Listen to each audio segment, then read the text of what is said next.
que inmediatamente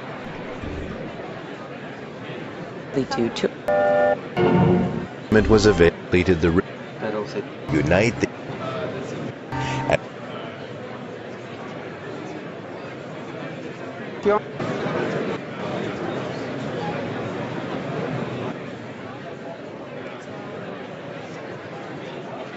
the que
The 7,011th meeting of the Security Council is called to order. The provisional agenda for this meeting is the situation in the Great Lakes region, supporting the Great Lakes framework. Without objection, the agenda is adopted, and it's my pleasure to warmly welcome the distinguished Secretary General, the ministers, and the other distinguished representatives in the Security Council chamber. I think everybody's participation here is an affirmation of the importance of the subject matter that is under discussion. Under Rule 37 of the Council's Provisional Rules of Procedure, I invite the representatives of Belgium, Burundi, the Democratic Republic of the Congo, the Republic of the Congo, Mozambique, South Africa, Tanzania, and Uganda to participate in this meeting. It is so decided. Under Rule 39 of the Council's Provisional Rules of Procedure, I invite Dr. Jim Young Kim, the President of the World Bank, to participate in the meeting. It is so decided. On behalf of the Council, I welcome Dr. Kim, who is joining today's meeting via teleconference from Washington. And under Rule 39 of the Council's Provisional Rules of Procedure, I invite Mrs. Mary Robinson, Special Envoy of the Secretary General for the Great Lakes region. It is so decided. Under Rule 39 of the Council's Provisional Rules of Procedure, all of these rules, which I'm obviously enormously familiar with, I invite His Excellency, Mr. Ramtan Lamamra, Commissioner for Peace and Security of the African Union, to participate in this meeting. It is so decided. And under Rule 39 of the Council's Provisional Rules of Procedure, I invite Mr. Pierre Vimont, Executive Secretary General of the European External Action Service, to participate in this meeting. It is so decided. The Security Council will now begin its consideration of Item 2 of the agenda. I want to draw the attention of the Council members to document S/2013/387, the report of the Secretary General on the implementation of the Peace, Security, and Cooperation Framework for the Democratic Republic of the Congo and the region. I also wish to draw the attention of Council members to document S/2013/394, a letter dated 3 July 2013 from the Chargé d'Affaires ad interim of the United States Mission to the United Nations, addressed to the Secretary General. And before you is a statement by the President on behalf of the Council on the subject of today's meeting. I want to thank all the Council members for their very valuable contributions to this statement. And in accordance with the understanding reached among the members of the Council, I take it that the members of the Security Council agree to the statement, which will be issued as a document of the Security Council under the symbol S/PRST/2013/11. It is so decided. Now it is my privilege, and I mean that, an enormous privilege, to make a statement in my capacity as the Secretary of State of the United States of America. I begin by saying how genuinely honored I am to be able to join you at the United Nations, presiding over the Security Council in our role for this period as the Secretary of State.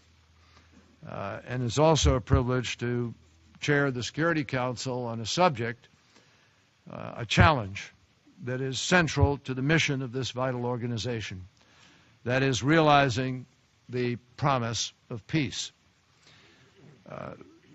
For far, far too long, far too many lives in the Democratic Republic of the Congo and the broader Great Lakes region have been ravaged by targeted, grotesque violence.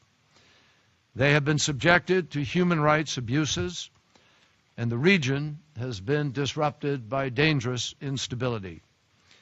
The crisis that we witness today underscores what we already know. It is a stark reminder of what fills the vacuum. In the absence of good governance, basic dignity, and in the absence of firm leadership that holds accountable those who violate basic standards of decency. It reminds, or it ought to remind, all of us of an obligation that we all share, not only to end the killing, the raping, the forcing of children into combat, the devastation and the fear, but the obligation to establish a lasting peace and a climate of development. And in doing so, we can create the space for productivity and partnerships, for greater opportunity for the citizens of the DRC, and for the birth of a new generation of stability and of hope. We can actually prove to the world that all of us working together, and I might add, prove it at a time where many people are doubting the capacity of institutions to function, and where they doubt the capacity of political leadership to solve problems. Well, we have the ability to prove to the world that together we actually can make a difference. The seeds of this promise have already been planted, but our job doesn't end with the creation of the framework. It continues in the cultivation of the seeds, in making sure that we implement the framework, that we create a vigilant, accountable, and cooperative effort in order to see those seeds grow into a full-blown peace that is sustainable. I want to recognize our partners in that effort. First, I thank the Secretary General for his personal engagement. I thank World Bank President Kim for the same kind of engagement and for their partnership. President Obama and I are very grateful to both leaders and the institutions that they lead for the very novel UN World Bank partnership that has been created, which provides incentives for political progress through projects that create stability and improve infrastructure. Clearly, boosting regional commerce in the short term is one path to realizing stability and security in the long term. And I think that we're all very hopeful that this approach can succeed in the Great Lakes region and perhaps even serve as a model for other areas like Mali and through the Maghreb and beyond. Regrettably, we have no dearth of locations where we are challenged and could use this kind of model today.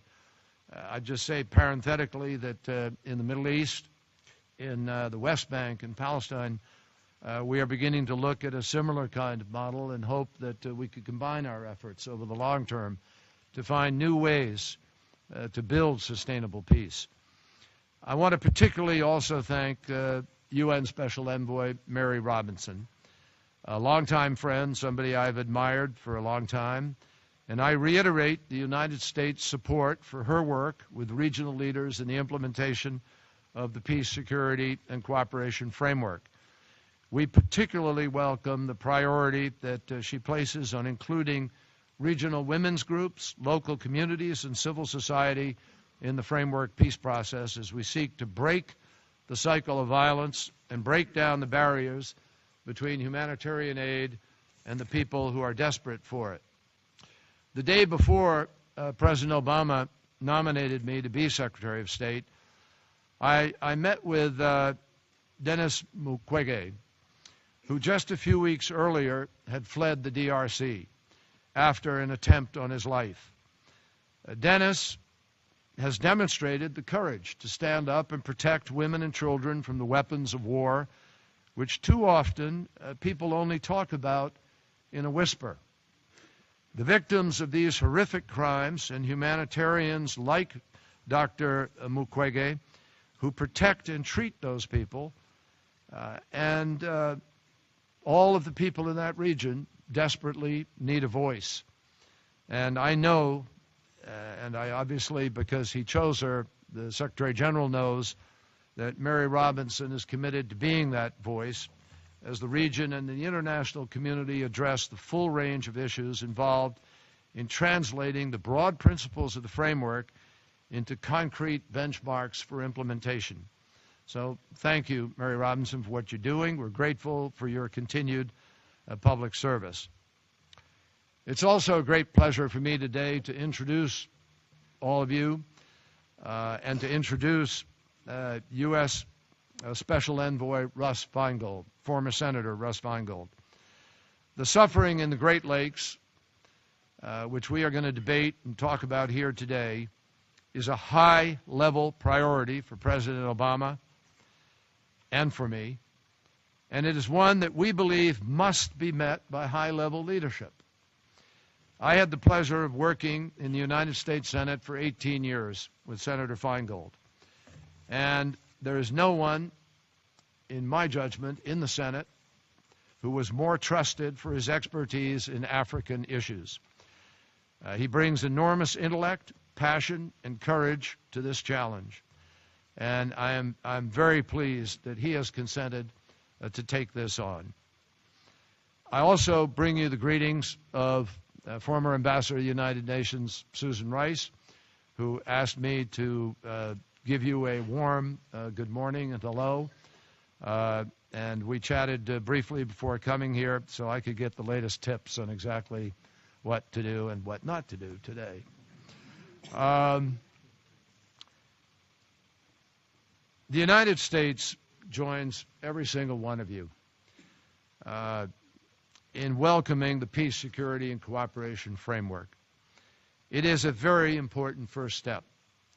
But we also recognize that the progress the region has made since February is extremely fragile. And the key question before all of us today is whether the commitments prescribed in the framework can be kept, will be kept. Will they come to life, or are they only going to be destined to live on paper? Let me underscore. The United States stands ready to support the signatories, and we will work with you with focus and energy and persistence in order to implement the framework. But as President Obama said, there has to be follow-through.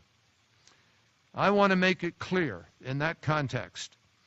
The United States is deeply concerned about recent reports of resumed external support to M23, as well as of collaboration with the FDLR. So I want to be emphatic here today.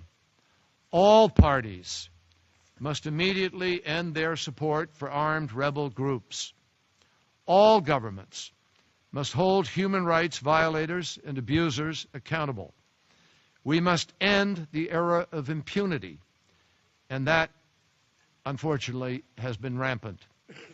To this end, the United States welcomes the deployment of the Intervention Brigade, and we support its mandate to neutralize all armed groups and protect civilians so that peace can take hold.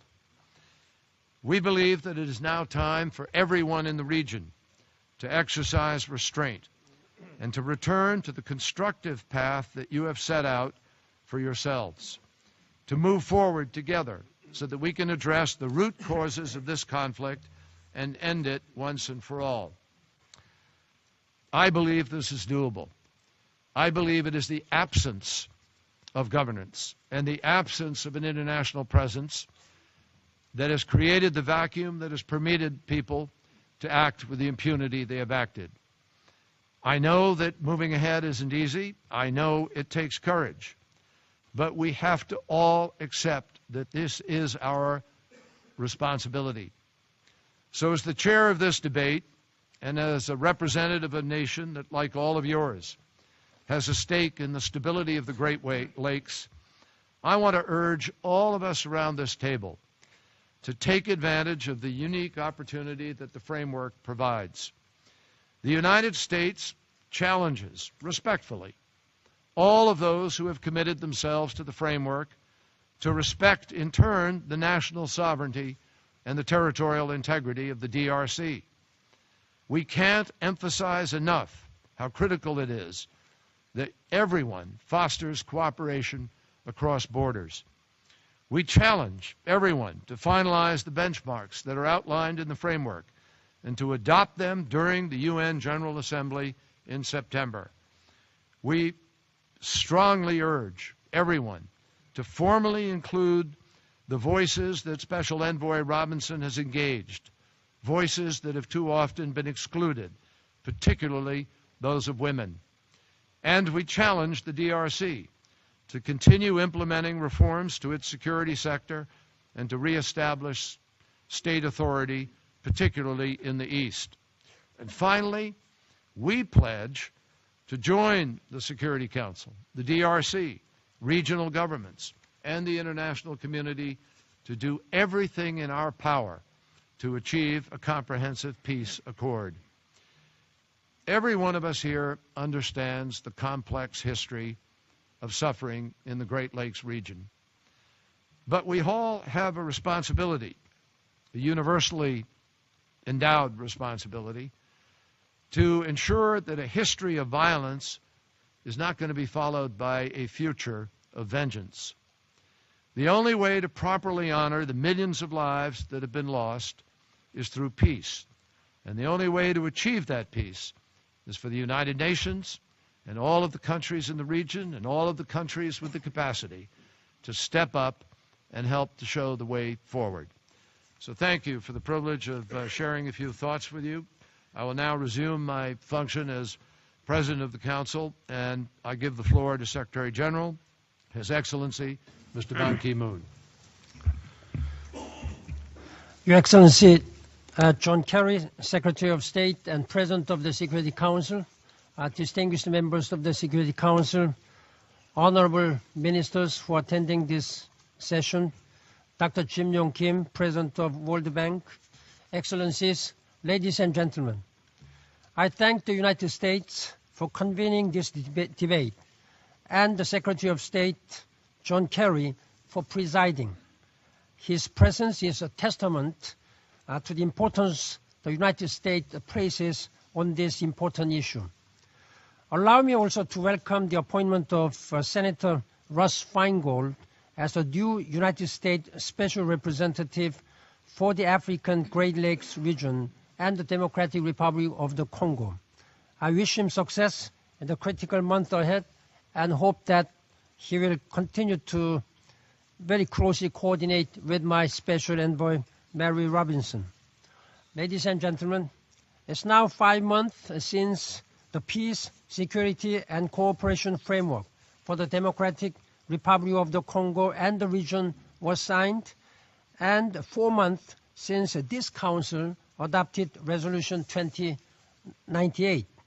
Hopes were high that we could see an end to the large-scale cyclical violence that has ravaged eastern DRC over the past 2 decades and derailed the previous peace initiatives. Peace would mean a new chance for development and lasting security for some of the world's most sorely tested people. I am therefore deeply concerned about the current hostilities between M23 movement and the Congolese armed forces. All parties need to return as soon as possible to the Kampala talks. I have called for maximum restraint and urge all framework signatories to jointly and individually respect their commitment. The lack of mutual trust in the region has thwarted past attempts to find political solutions to the entrenched problems that continue to drive the conflict. It is vital that the government of the DRC and its eastern neighbors pursue constructive dialogue. At the national level, structural reforms within the DRC will help address the root causes of the violence. The government has taken initial steps towards army reform, decentralization, and national dialogue. It is essential to translate these commitments into tangible results. At the regional level, leaders must look beyond the issues that divide them and work together to define a common agenda for lasting peace and prosperity based on trade, economic cooperation, and mutual respect for each other's sovereignty and territorial integrity. Mr. President, Excellencies, the Peace, Security, Cooperation Framework provides a clear roadmap. My Special Envoy for the Great Lakes region, Mrs. Mary Robinson, will continue to support the parties to uphold the commitments that they have adhered to under the framework. My Special Representative for the DRC and Head of MONUSCO, Mr. Martin Kobler, will support the political process in the DRC and support it in implementing its national commitments. The prospects for durable peace in Eastern DRC remain better than they have for many years. But spoilers are active, including armed groups and militias that have shown little inclination to engage in a genuine peace process. To address this threat, we are reinforcing MONUSCO. The Force Intervention Brigade is an important tool, but is only one part of a comprehensive approach that embraces security and development. However, while the United Nations and the international community can do much, we depend on the framework signatories to provide the essential foundation. All parties must avoid renewed hostilities and achieve progress on the political track. Conflict and lawlessness in Eastern DRC have crippled development and entrenched extreme poverty and suffering.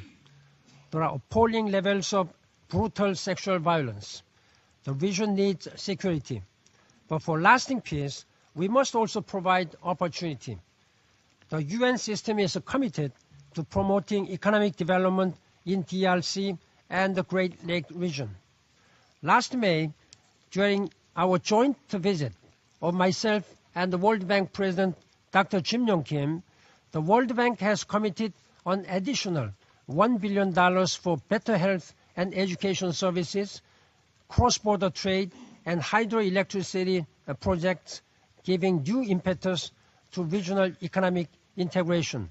I thank the leadership and continuing engagement and commitment of World Bank President Dr. Jim Yong Kim, and I'm going to work very closely with him in other areas to set the model of partnership between the United Nations and World Bank.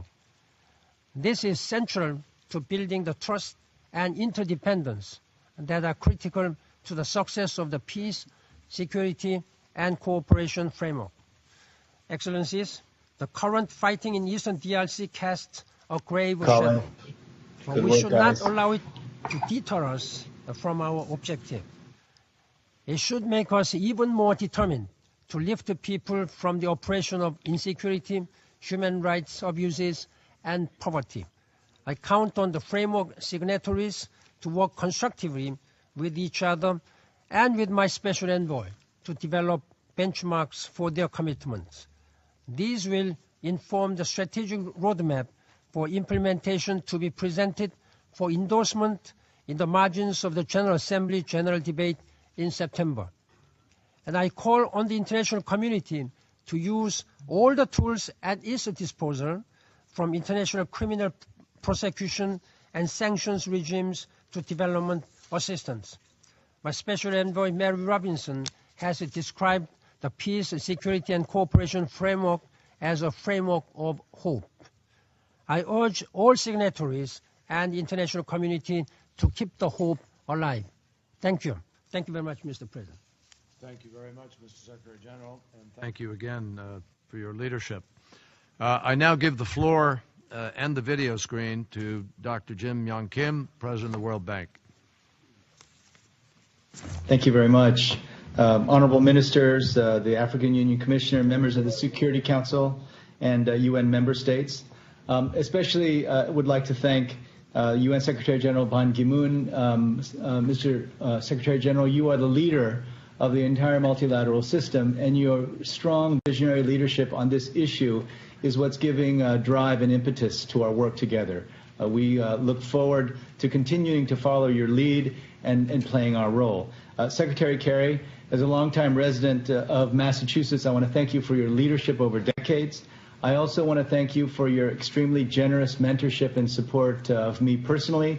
Quite literally, I would not be in this job without your support. And I also especially want to thank the Secretary General for appointing Mary Robinson as the UN Special Envoy. And for the people in the room who do not know, I want to make a special point to make it clear that U.S. Special Envoy Russ Feingold is a person who has been deeply committed to Africa. I remember warmly my years of working with Senator Feingold as he championed increased funding and support for AIDS, tuberculosis, malaria programs. Senator Feingold is a true champion and friend of Africa. It's an honor and pleasure to take part in this briefing, and I thank you for the invitation, as I recognize that our work at the World Bank Group has to be aligned with political realities at the global, regional, national, and local levels. I'll focus my remarks on the development aspects of peace and security in the Great Lakes region and outline what the World Bank Group is doing to support the framework. As the Secretary General has noted, we visited the Great Lakes region together earlier this year. It was the first time in history that the President of the World Bank and the Secretary General of the United States the United Nations, have traveled together on mission. The choice of our destination and the timing of our trip was not an accident.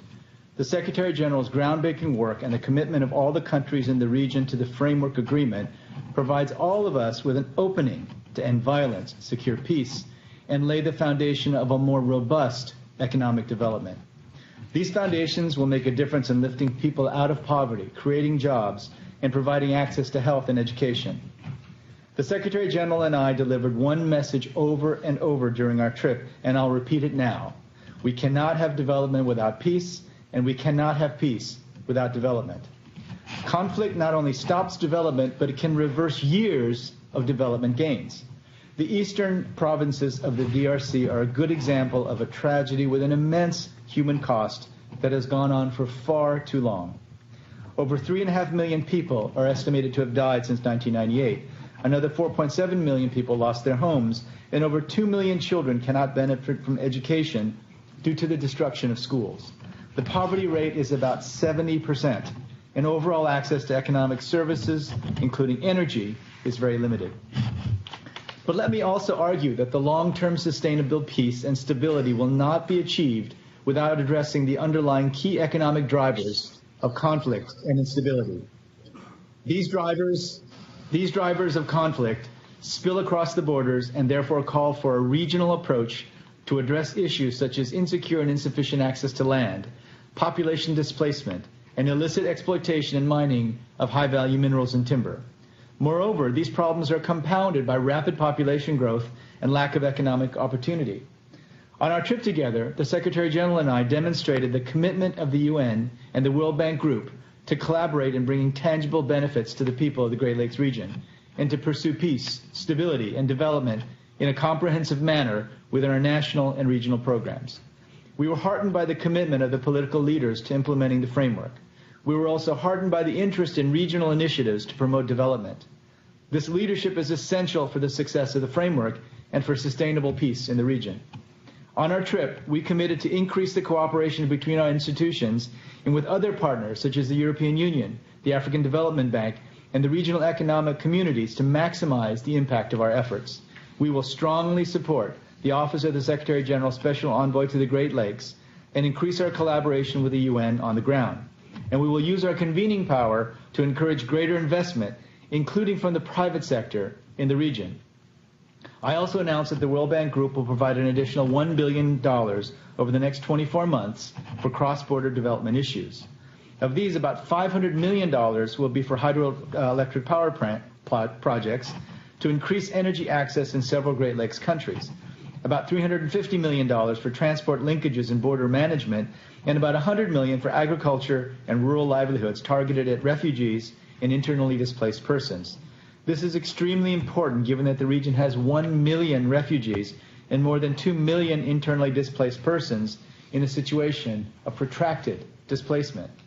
I'd like to add that all of our assistance will be informed by a gender perspective, and we will provide additional resources for programs to address sexual and gender-based violence, as well as assistance for basic health services for vulnerable women and children through networks of health centers, economic empowerment of women, as well as promotion and protection of their rights and increased voice, all have important roles in reducing violence. We will also expand our assistance for networks of regional public health laboratories to allow countries to develop and share specific expertise. This has been very successful to date. I'm pleased to inform you that in 2 weeks, our board of directors will consider the first project under this initiative, the Rusumo Falls Hydroelectric Dam. I'm sure that progress in the areas I just mentioned will create significant economic opportunities and help to generate jobs. And I'm convinced that regional approaches I've outlined will help to promote greater cooperation and integration within the region and bring tangible benefits to all Great Lakes countries. We're under no illusion that this support will be enough. Our assistance fits into a larger mosaic of development for the region and will focus on leveraging private sector investment. We also understand that while the large energy projects will be critical for the long-term development of the region, we also need to move as rapidly and as efficiently as possible with smaller projects so that the people of the region feel the tangible benefits of peace. Indeed, in coming months, delivering on our promises related to agriculture, jobs, cross-border trading, education, and healthcare will help determine whether these efforts will succeed. We must deliver on our promises, and we must move with as much urgency as we can. All this work will stem not from the priorities made in the World Bank Group headquarters in Washington or the UN headquarters in New York. It will be guided by the priorities set by African stakeholders and their emphasis on both quick wins and medium to longer term results. I'm pleased that last week we were able to co-host a meeting on regional approaches to development in the Great Lakes countries with the African Union Commission and the United Nations to further this agenda. At the meeting, participants agreed on the importance of these approaches. They also agreed to collaborate immediately on several steps, including a mapping of country priorities and partner assistance, and establish an accountability and follow-up mechanism. The report of the meeting will be presented to the 11+4 summit in September. Finally, when the Secretary General and I traveled to the Heal Hospital in Goma to visit women who suffered from violence and the healthcare workers who care for them, we heard many painful stories. These women's stories must be heard and must be remembered. Their words should prepare us for the difficulties that are sure to come and harden our commitment to the framework agreement, because we must not let this continue. What happened to these women, what's happened to millions of people caught in the web of conflict in the eastern regions of the DRC, is a stain on all our consciences. Outside the hospital, we saw scores of women and even girls holding placards with messages such as, "We are tired of conflict, we've had enough, and peace, peace, peace, please." I want to assure you, as I assured those women and girls we met, that the World Bank Group is in this for the long run. With the Secretary General's bold leadership, we're determined to stay the course for these women and all others who've been robbed of economic opportunity by years of conflict. It's time for all of us to move together, to move quickly, and to deliver on our promises. Thank you very much. Jim, thank you very much for an important briefing and an eloquent statement, and thank you for the creative leadership together with the Secretary General in your willingness to create this new partnership, and I hope it can be really a solid model for the future. It's now my privilege to give the floor to Mrs. Mary Robinson, the Special Envoy for the Secretary General for the Great Lakes region. Thank you, Mr. Secretary of State, Mr. Secretary General, President Jim Yong Kim, Honourable Ministers, Excellencies. I'm honoured to speak to you on this important occasion. I too thank the United States for convening this ministerial level meeting and Secretary of State John Kerry for presiding and also for providing a strong statement as chair. Let me reiterate my congratulations to Senator Russ Feingold for his appointment as the United States Special Representative for the African Great Lakes region and the Democratic Republic of the Congo. I look forward to working very closely with him. I also welcome the appointment of SRSG Martin Kobler, with whom I have established a very good working relationship. As we've heard, this high-level meeting on the DRC and the Great Lakes takes place at a difficult time for the people in the region. The latest round of fighting in eastern DRC has had devastating consequences yet again on the civilian population, both for those living in and around Goma, but also for the host communities and governments of the neighbouring countries. Many cases of death, injuries, sexual violence against women and massive displacements of population are still being reported. These cannot be allowed to go on. The fighting must stop immediately, and all parties should exert maximum restraint to avoid a further escalation of the conflict. As you know, I have now served as Special Envoy for 4 months, and not a day goes by without a report of killings, rape, sexual assault and displacement of people in eastern DRC. The reports are in the dry prose of the code cables or the slightly more descriptive style of journalists filing their copy. What strikes me is the lack of outrage and horror at this daily toll. It has become the accepted normal, but it is not normal and not acceptable. We committed to zero tolerance of gender-based violence. Zero tolerance needs to be implemented as a fundamental value of the framework. Like President Kim, I remember the rows of people in Goma who lined the road, holding pieces of paper, mainly in French, which said no impunity, peace now, the fighting must stop. This, in essence, is the promise of the PSC framework, a promise of peace, security, cooperation and development. Sadly, there are credible reports of some activities in support of armed groups by different signatory parties to the framework, which are contrary to the spirit and intent of the framework. As the Secretary-General said, the Force Intervention Brigade, once it becomes operative, will be an important tool with a robust mandate, but it is only one part of a comprehensive approach that embraces security and development. The stark reality is that those who suffer the most from this endless conflict and its atrocities are, and always have been, the civilian population first, particularly women, children and even babies. Excellencies, as the Secretary-General said in his remarks, hopes were high when the 11 countries and 4 important regional and international institutions signed the Peace, Security and Cooperation Framework for the Democratic Republic of the Congo and the region on the 24th of February, and when you, distinguished members of the Security Council, adopted Resolution 2098 in March.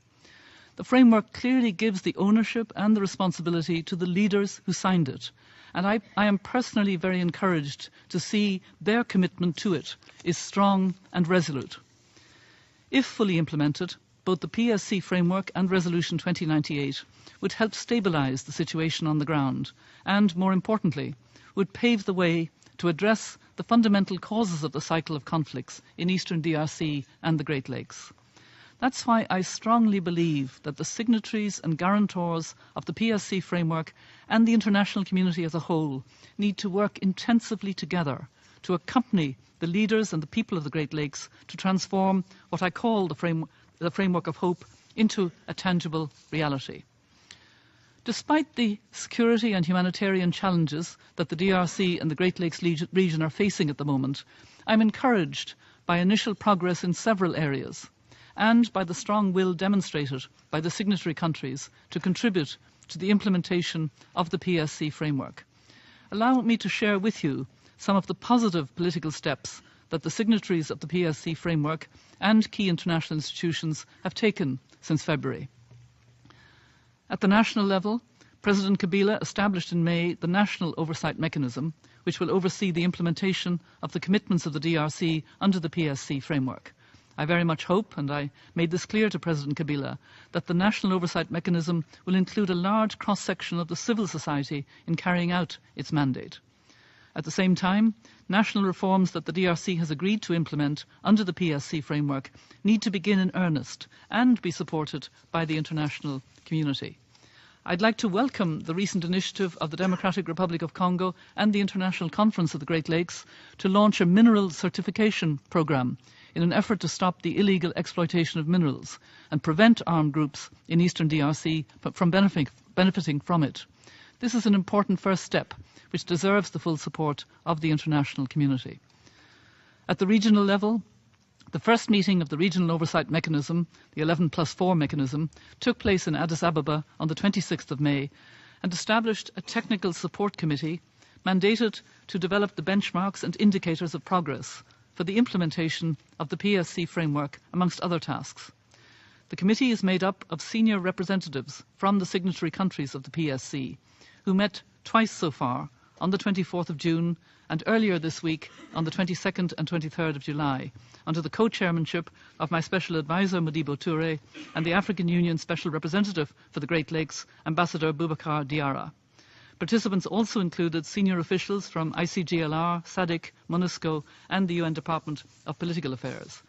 I am glad to report that the committee has made solid progress in developing benchmarks and indicators of progress. These may still be improved, but they are specific, measurable, achievable, relevant and time-bound, with a clear indication of responsibilities. In accordance with its immediate mandate, the committee focused on regional benchmarks, but also provided critical inputs for international benchmarks and national benchmarks. I'd like to take this opportunity to thank all the members of the committee and the leaders of the region who responded positively to my request to each to appoint one of their closest advisors to represent them in this work. I will present the benchmarks developed by the committee to the leaders of the region during the next ICGLR summit, scheduled for 31st of July in Nairobi, ahead of the next meeting of the 11+4 regional oversight mechanism, which, as the Secretary-General has said, should formally adopt them in September here in New York. In the meantime, I will, of course, continue consultations with all those involved in the implementation process of the PSC framework to ensure that the proposed benchmarks meet their concerns. 2 significant regional meetings took place recently, with positive outcomes that I'd like to share with you. The first was the regional consultation on women, peace, security and development in the Great Lakes, which I organised in collaboration with Femme Africa Solidarité, FAS, and the International Conference on the Great Lakes Region, ICGLR, from the 9th to the 11th of July in Bujumbura, Burundi. More than 100 women leaders from signatory countries of the PSC framework attended the conference, including the gender ministers of the DRC, Rwanda, Uganda and Burundi. You will recall that I made it clear from the beginning that as Special Envoy, I intended to implement a top-down and bottom-up comprehensive approach, whereby I'll be working on the one hand with political leaders and on the other hand with the people of the region to encourage peace, security and development. It was important to listen to the Great Lakes women's perspectives on the peace process, as women represent the majority of the population in the region and are, together with children, the first victims of the ongoing conflict. I gave them the opportunity to suggest possible benchmarks and indicators, which were later submitted to the Technical Support Committee for consideration. Perhaps I should explain that, not too surprisingly, the Technical Support Committee is entirely male in its composition. I will continue to encourage women-led initiatives in the region through the establishment of a communications platform through which experts and donors could provide technical advice and funds to women's projects in support of the framework of hope. As President Kim mentioned, the second meeting took place on the 18th and 19th of July in Addis Ababa. The African Union, the World Bank and my office organised a ministerial meeting on regional approaches to development in countries of the Great Lakes in support of the PSC framework. The meeting was attended by Ministers of Finance and Economic Planning and Ministers of Foreign Affairs and International Cooperation of countries of the Great Lakes region, regional economic communities, partner countries, international organisations and civil society organisations. This proved to be a very good forum for discussion, building on the historic joint visit of Secretary-General Ban Ki-moon and World Bank President Jim Kim to the Great Lakes region in May. Participants noted that deepened regional economic cooperation and integration and enhanced regional infrastructure and trade could foster economic inclusion and create opportunities, particularly for disadvantaged groups, women and youth, as well as strengthen political agreements by delivering tangible results. They indicated a number of priority regional interventions in energy and transport infrastructure, agriculture, cross-border trade, economic development and social sectors. I'd like to take this opportunity to thank the Addis Ababa participants and also President Jim Kim for his commitment of the $1 billion in support of the implementation of the PSC framework, which effectively turns the PSC framework into a framework for peace, security, cooperation and development. Excellencies, all these steps, though they may appear minor for the millions of people on the ground who are eagerly awaiting to see peace established and their lives changing, are concrete affirmation of the determination of the international community to try new avenues for sustainable peace and stability and development in the Great Lakes region. I will soon come back to you with further elements for the implementation of the PSC framework, which will be built on 3 critical pillars: political and security, humanitarian and development. Elements of this strategy will include sustained confidence-building measures among leaders in the region, joint efforts with the SRSG from MONUSCO and international partners to support the national dialogue process in the DRC, cross-border development projects with a strong focus on civil society, youth and women's groups, and modalities to support difficult mediation building on the Kampala dialogue within the limits of my mandate, including strict compliance with international human rights and humanitarian law. I'm fully aware of the challenges that the governments of the region and the Security Council face to advance peace in the Great Lakes region. My role, I hope, will be a modest but catalytic contribution to help restore peace and build hope for the future in a complex environment. But such a strategy and the Council's engagement with the Great Lakes region will bear fruit only if all actors involved at the local, national, regional and international levels push in the same direction. And if, let me reiterate this, there is an immediate cessation of hostilities in eastern DRC. I believe that there is some political momentum at the moment. We need to create and encourage space for dialogue and support for tough decisions.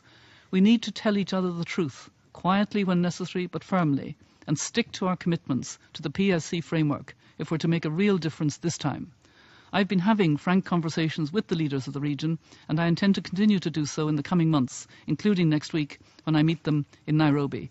I encourage the members of the Security Council to keep the Great Lakes region high on your agenda and maintain the current momentum, including perhaps through a visit to the Great Lakes region in the coming months.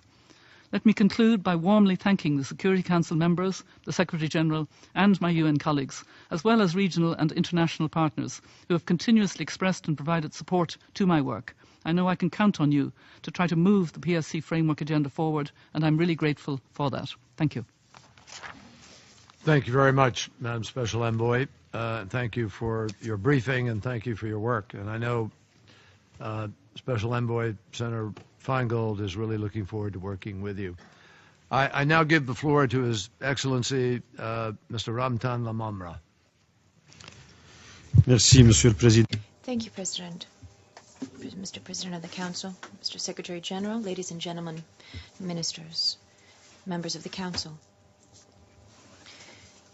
Allow me to begin by conveying to the President of the Security Council for the month of July 2013, the Secretary of State, Mr. John Kerry, as well as to the members of the Security Council, the thanks of the African Union Commission for the invitation to take part in this important meeting on the situation in the DRC and the Great Lakes region. Madam Dlamini Zuma, the President of the AU Commission, regrets being unable to take part in this important meeting, which is part of efforts to implement the frame agreement for peace, security, and cooperation in the DRC and the region. This is an agreement signed in Addis Ababa on 24 February. Indeed, the first of the commitments undertaken by the international community regards the expected role of the Security Council regarding the importance of supporting the long-term stability of the DRC and the region of the Great Lakes. Moreover, the follow-up mechanism instructs the DRC, as well as neighboring countries and regional partners and the international community, to work in sync so as to promote the commitments undertaken. The high-quality report of the Secretary-General before the Security Council aptly describes the situation in the region as well as related challenges. For the AU, this high-level meeting is a demonstration, a strong demonstration of the importance accorded by the United States government and other members of the Security Council to peace and security on the African continent, as well as to a swift and lasting settlement of the crisis in eastern DRC specifically. This commitment has been made clear through the unanimous support members of the Security Council to the efforts of the Secretary General of the United Nations in implementing the Framework Agreement. Indeed, I would note that the appointment of the Special Envoy of the Secretary General on the region of the Great Lakes, planned for by the Framework Agreement, has taken place. And along these lines, I'm pleased with the high quality of working relations between Madam Mary Robinson and Ambassador Boubacar Gasso Diarra, the Special Representative of the AU for the Great Lakes region. Also, I would like to express my satisfaction at the adoption of the important Resolution 2098, which allowed MONUSCO to adapt to a new situation and created the Intervention Brigade upon the request of countries of the region and the African Union. The AU is grateful to South Africa, Malawi, and Tanzania for their contribution to the establishment of the brigade, which is currently being deployed and operationalized.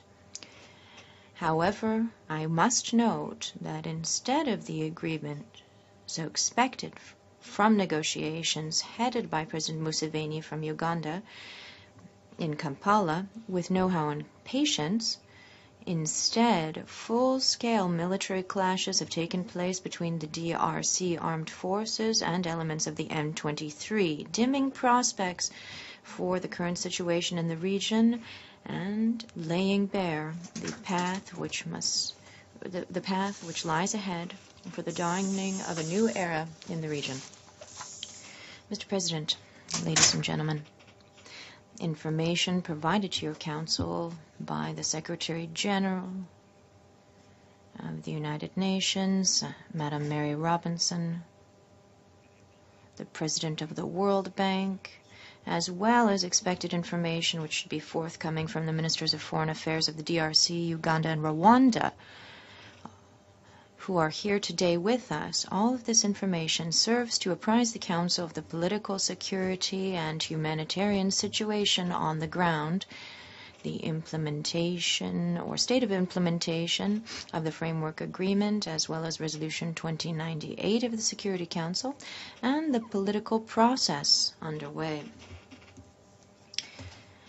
Against this backdrop and the realities on the ground, the challenges of the situation and prospects, the urgent needs and demands for scaled up and bolstered commitment from the international community in the Great Lakes are clearer than ever. In this context, Madam Robinson and Ambassador Diarra are endeavoring to create conditions conducive to effective and full implementation of the Framework Agreement. I'm aware that the Congolese authorities, as well as those of the states parties to the 11+4 mechanism, have expressed their strong will to make good on commitments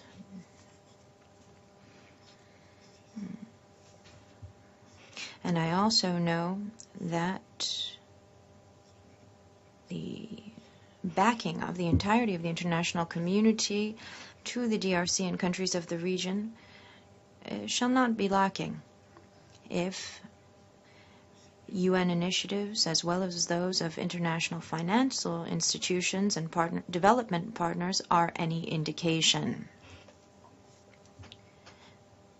The advisory meeting on development approaches for the countries of the region of the Great Lakes between the AU, the UN, and the World Bank was organized these past days in Addis Ababa and is part of the same consistent approach. Mr. President, ladies and gentlemen, the African Union believes that the dynamism stemming from the Framework Agreement and 2098 of the Security Council can pave the way for new possibilities for peace, security, and development, so necessary in the region, in a propitious regional and international context. The care with which the DRC government has implemented the national follow-up mechanism, as well as national meetings planned for, all of these initiatives bode well. Regionally speaking, mobilization continues with the authorities of Great Lakes countries as well as the South African development community. All of these efforts bear witness to the shared desire to halt instability and dedicate resources as well as energy to development and integration. The forthcoming summit of the International Conference on the Great Lakes region on 31 July in Nairobi will be dedicated to matters of peace and security, as well as follow-up on the implementation of the Framework Agreement, and should be an opportunity to address all expectations and undertake necessary activities for fully drawing upon the potential of the region. The current Security Council meeting, in the wake of the inaugural meeting of the 11+4 mechanism, co-presided in Addis Ababa by the Secretary General of the United Nations and the President of the AU Commission on 26 May, aptly symbolizes a qualitatively new stage in collective action of the international community for the people and the countries of the region. The African Union is pleased with this initiative and reiterates its commitment to take full part in these welcome efforts for peace, security, democracy, and development across the Great Lakes region. I thank you.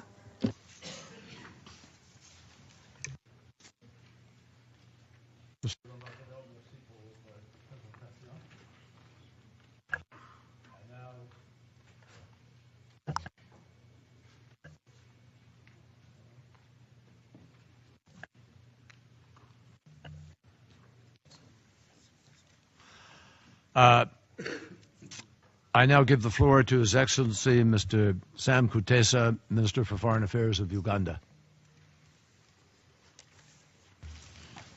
Thank you, Mr. President, Secretary General, Honorable Ministers, members of the Council.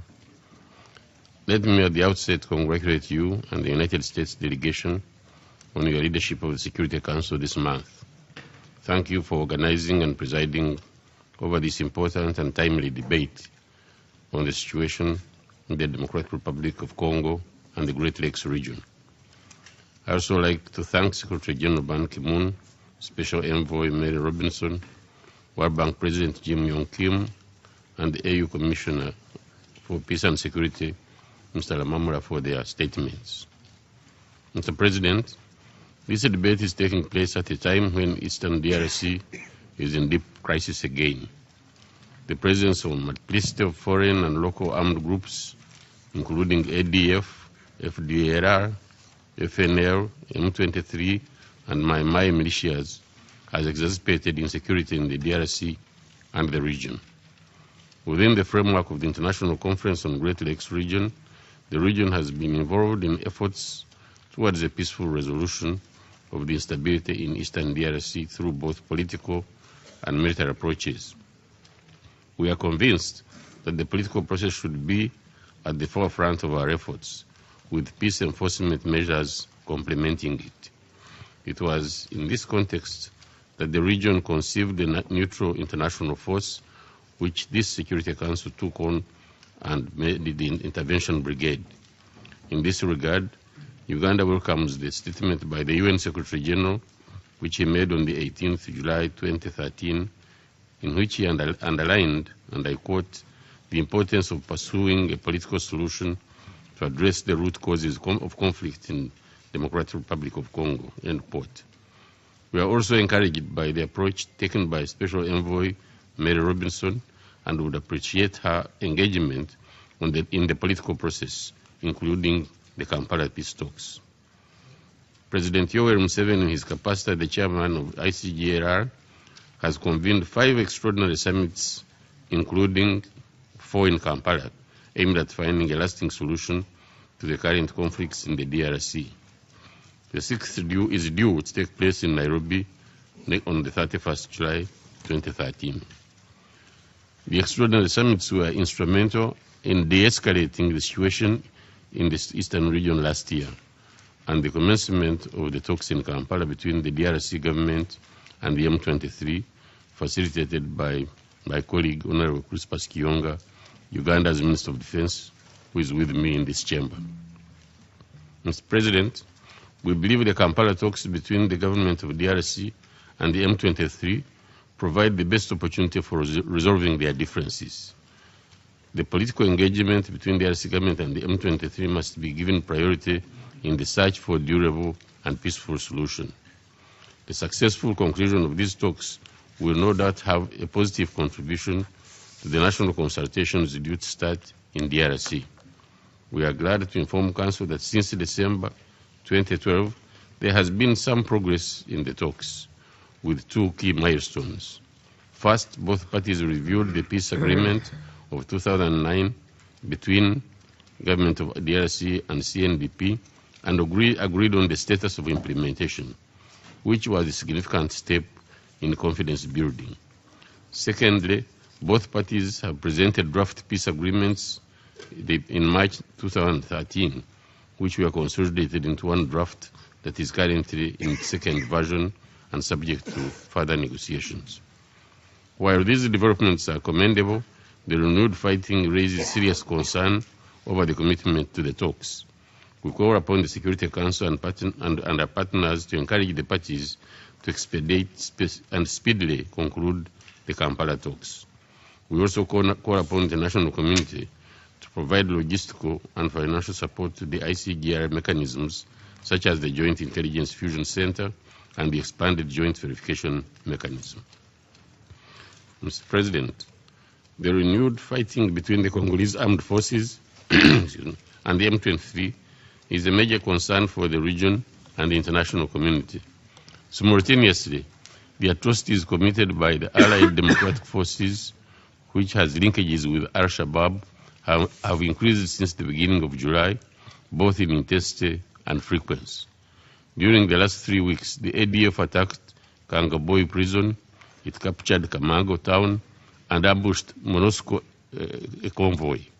These attacks caused an influx of over 66,000 Congolese refugees who fled into Uganda.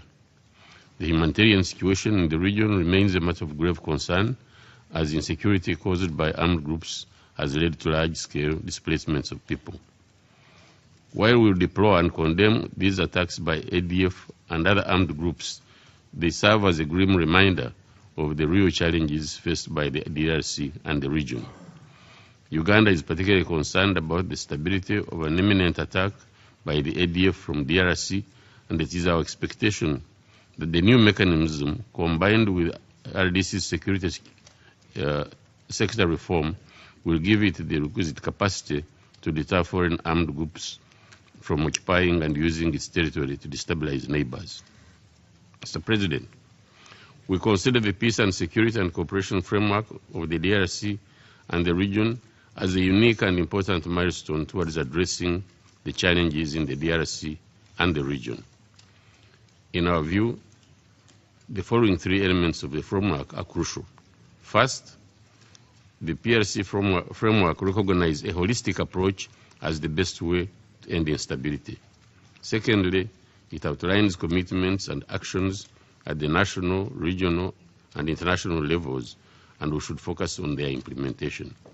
Thirdly, and most importantly, it emphasizes partnership and collective efforts among the UN, the AU, ICGLR, and SADC.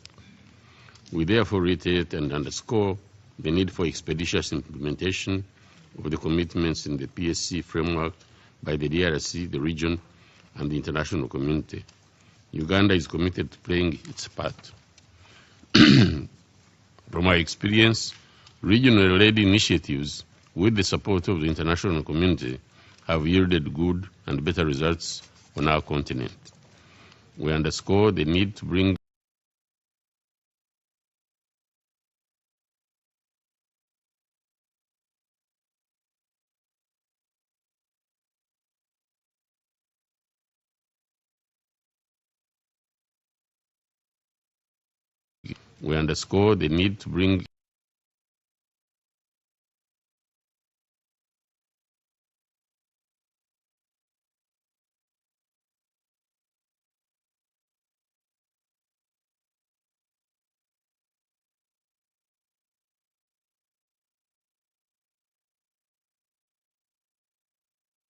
has called for concerted efforts to address the root causes of conflict in the DRC.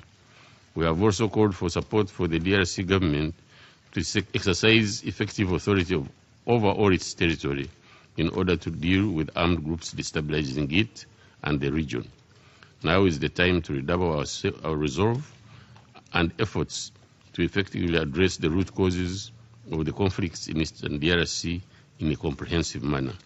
The forthcoming extraordinary ICGR summit to be held in Nairobi will review the situation in the DRC and the region and actions being undertaken and make specific recommendations to consolidate our efforts. I thank you, Mr. Speaker. Thank you very much, Your Excellency. We appreciate that, and I hope you will convey our gratitude to the President. And I know your defense minister is here. We're very grateful for your initiatives and for your leadership. Thank you.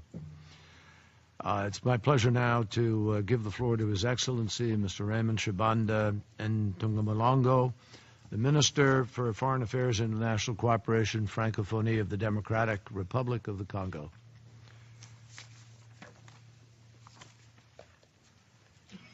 President, Mr. President, Mr. Secretary General, ladies and gentlemen, members of the Security Council. First and foremost, I would like, Mr. President, to reiterate to you my warm congratulations to you on your appointment as Secretary of State of the United States.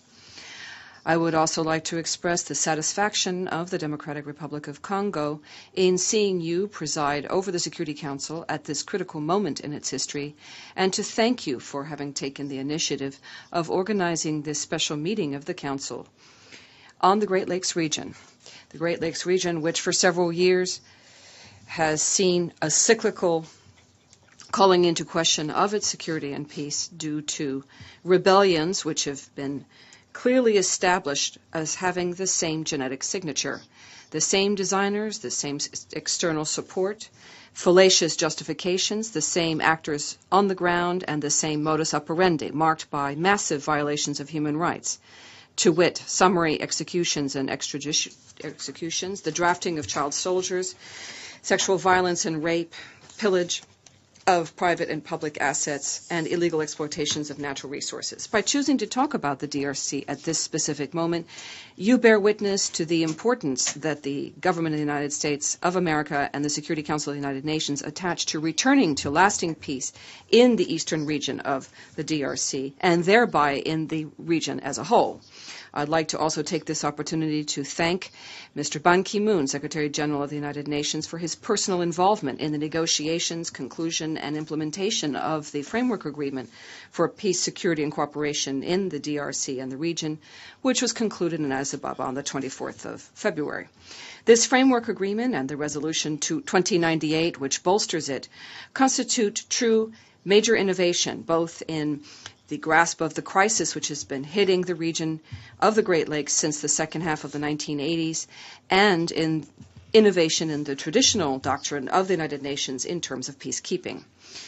For the long-suffering people of the countries in the region, the Framework Agreement and the aforementioned resolution are seen as speaking eloquently to the instability which has lasted too long and for which my country has paid a very heavy price. And it is also true for the most recent joint trip of the Secretary General of the United Nations with the President of the World Bank and Madam Mary Rose Robinson, for which we are also very grateful.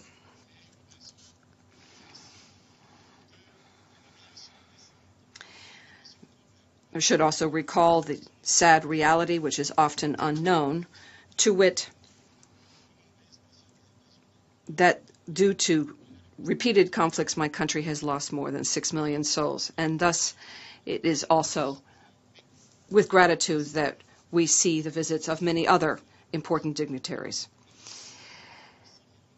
With the loss of more than 6 million souls, we see a tragedy which is unequaled in the history of mankind and which can leave no one indifferent unless mankind loses its soul.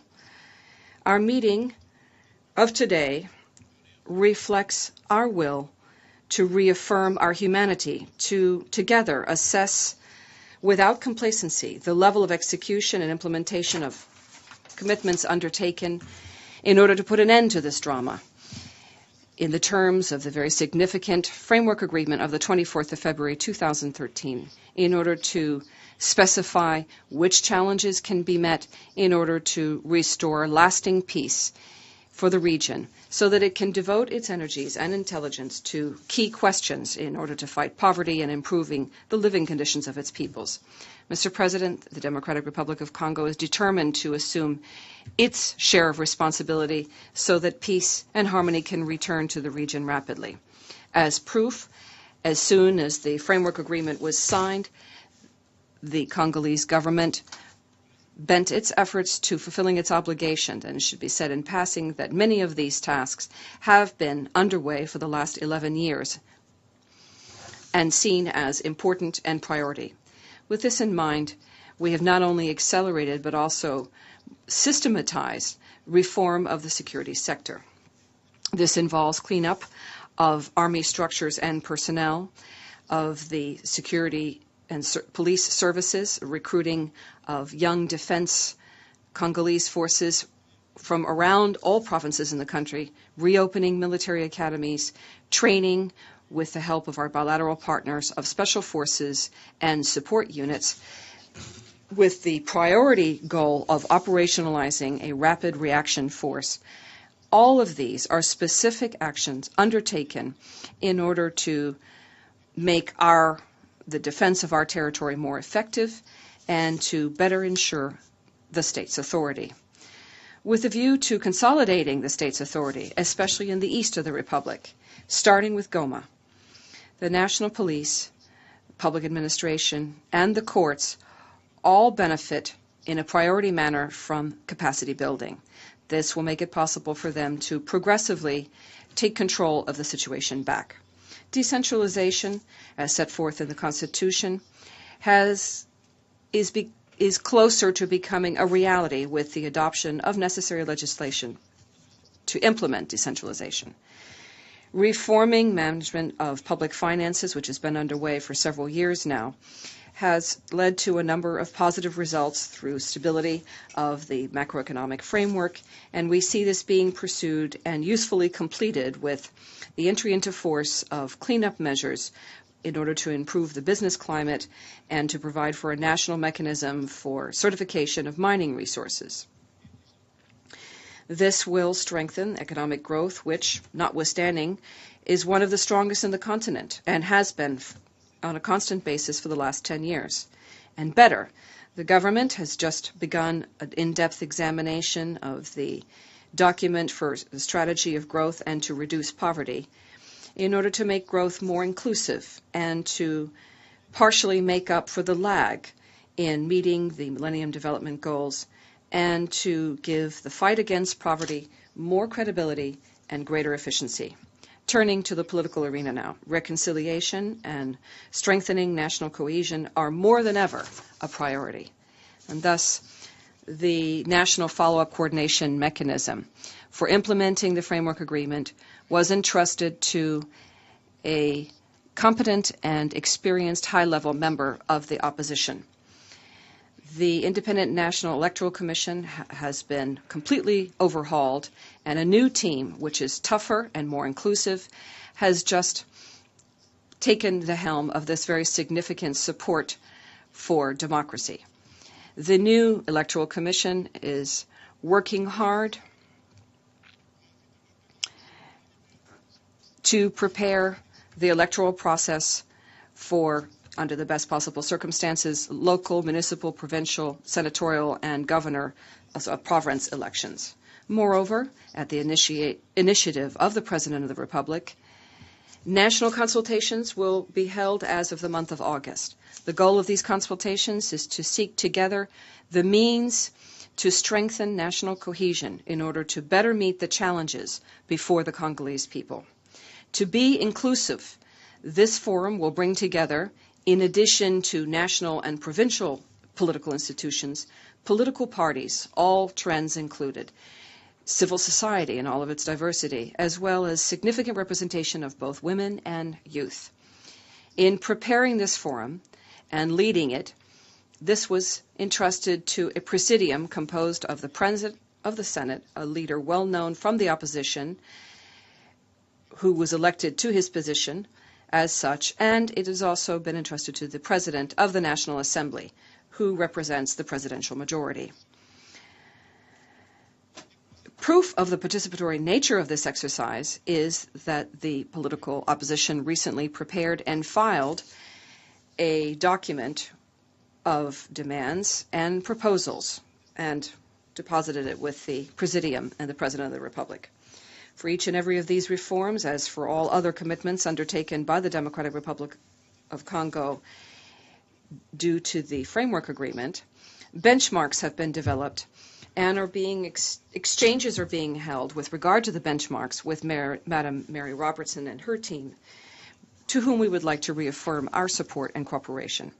Thus, we will be prepared for the upcoming 11+4 meeting, which will take place in the sidelines of the National General Assembly of the United Nations this September.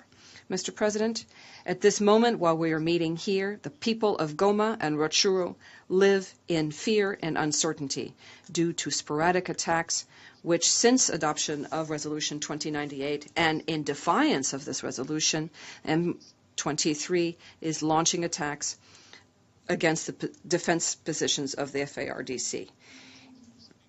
In order to hide the fact that this negative force is resistant to peace, they are attempting to justify their actions by levying unfounded accusations at the FARDC to discredit it, as well as the Brigade of Intervention in MONUSCO, and have affirmed without any proof that they are collaborating with the FDLR. Those responsible in the United Nations have already responded to these accusations.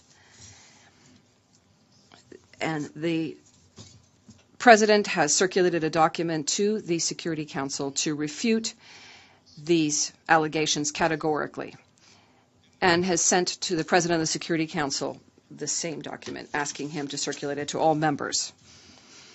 Careful examination of the documentation which we have provided you will show clearly the magnitude, quality, and efficiency of the efforts undertaken by the DRC in the last 5 years in order to combat the FDLR, which would have been completely neutralized had it not been for the unleashing of the M23 rebellion.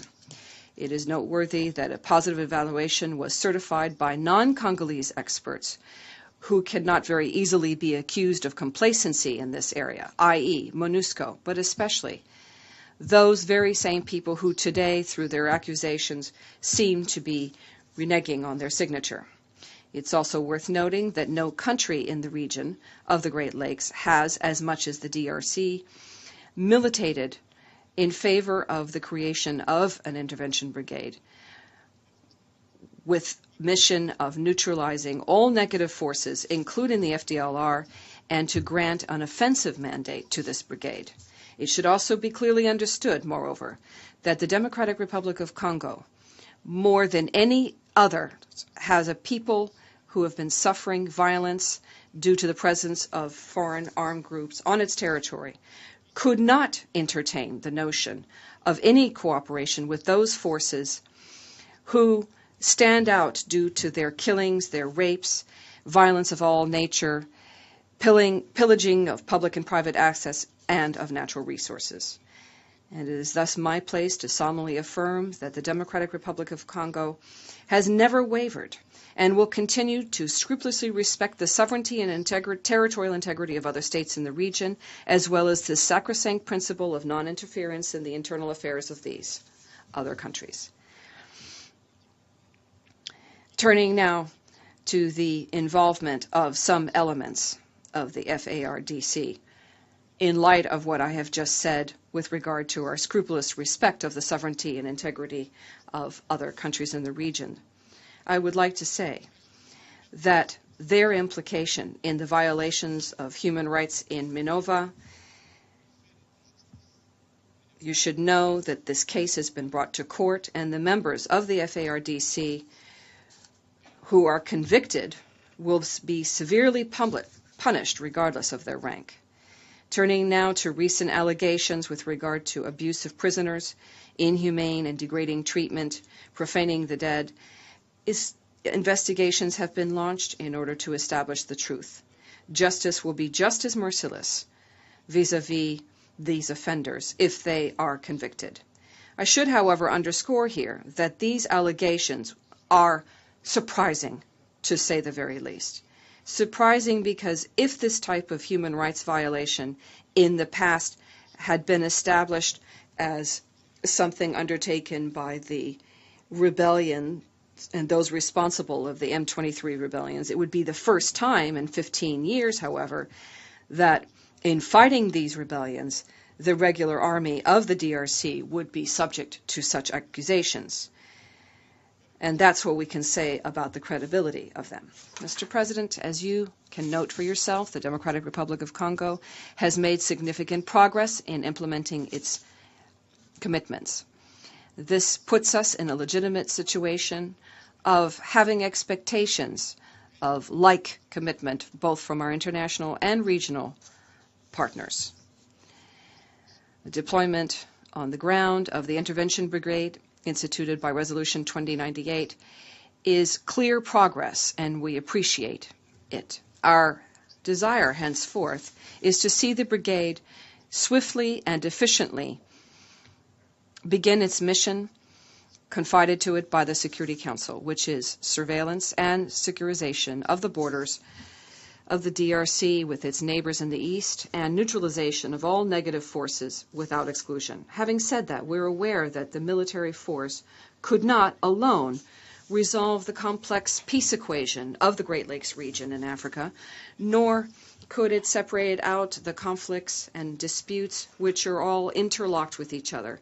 The sources of them are also overlapping and are both external and internal.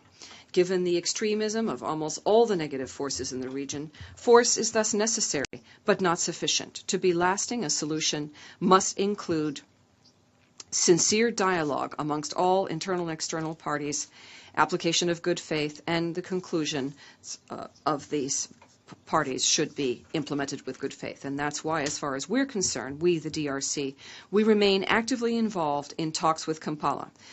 We would like, however, to underscore that given our experience with agreements concluded with the rebels in 2003, 2006, and 2009, rebels who for the most part have been recycled into M23, and in keeping with the relevant resolutions of the Security Councils, we could not sign an agreement that would enshrine impunity and reintegrate into the armed forces people who had been subject to judiciary action or international sanctions due to massive violations of human rights, war crimes, genocide, crimes against humanity.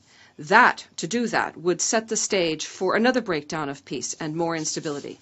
Mr. President, the suffering of the past, which no one is ignoring and no one is minimizing, regardless of the wounds, regardless of the horrors, could not be indefinitely something that would lock us into a position without any escape.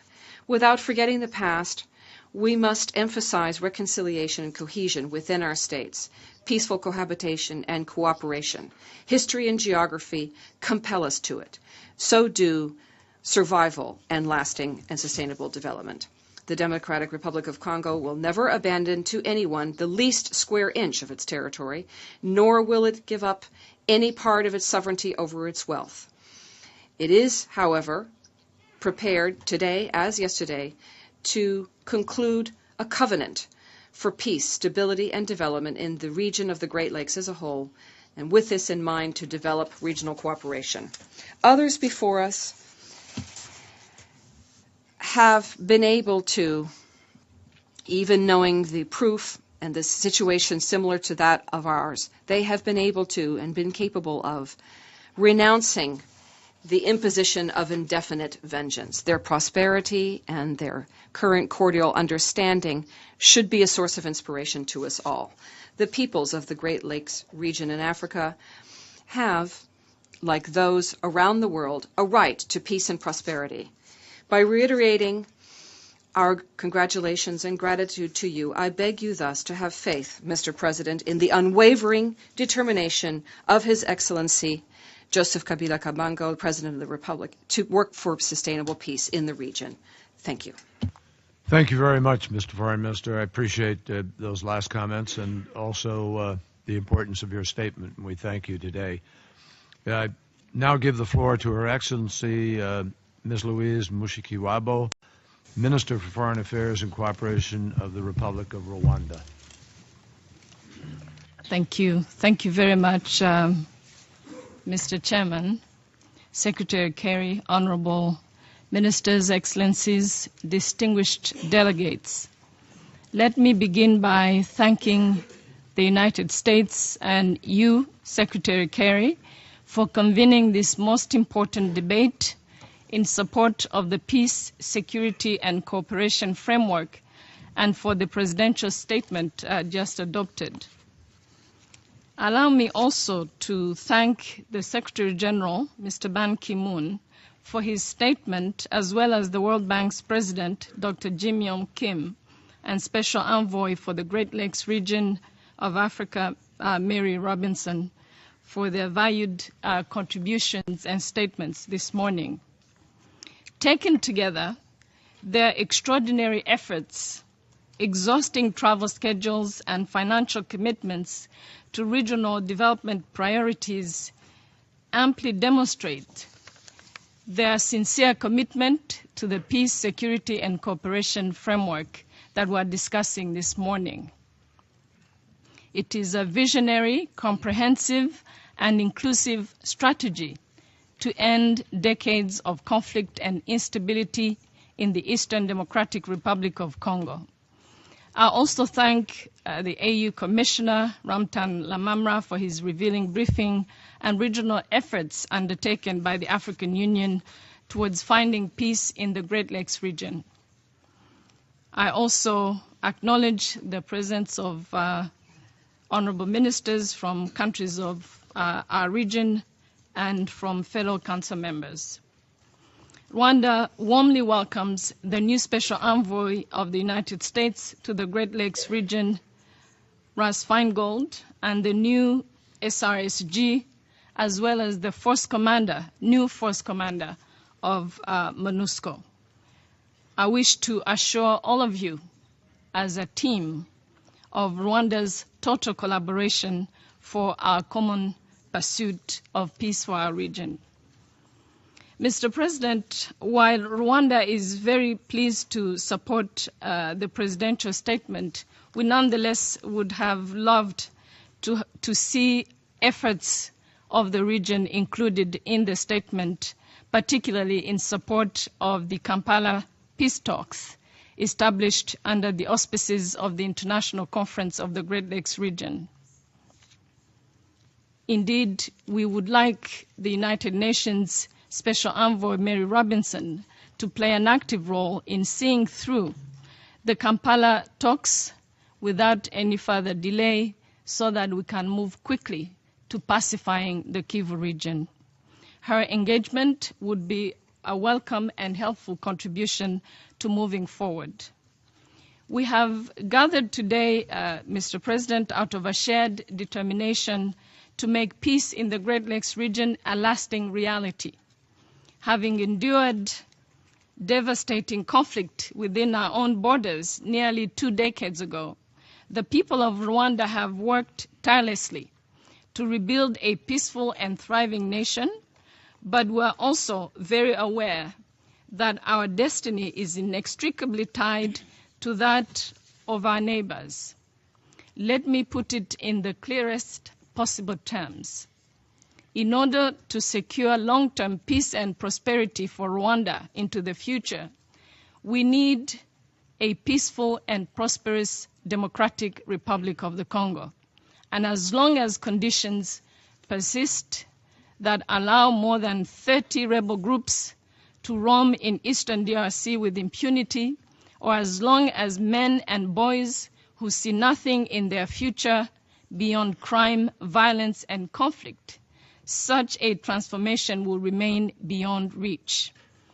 This framework of hope, along with regional peace efforts, opens a special door to that kind of profound and necessary change that is needed for the DRC and for our entire region. Rwanda is eager to do its part and live up to its commitment as a neighbor and a regional partner, as well as through this framework of hope. Allow me to lay out some concrete actions my government has taken so far in implementing this framework.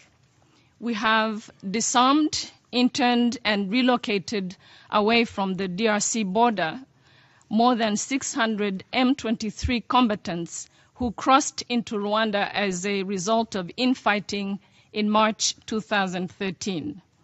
In his report dated June 28th, the Secretary General commended Rwanda for the positive role it played in that regard.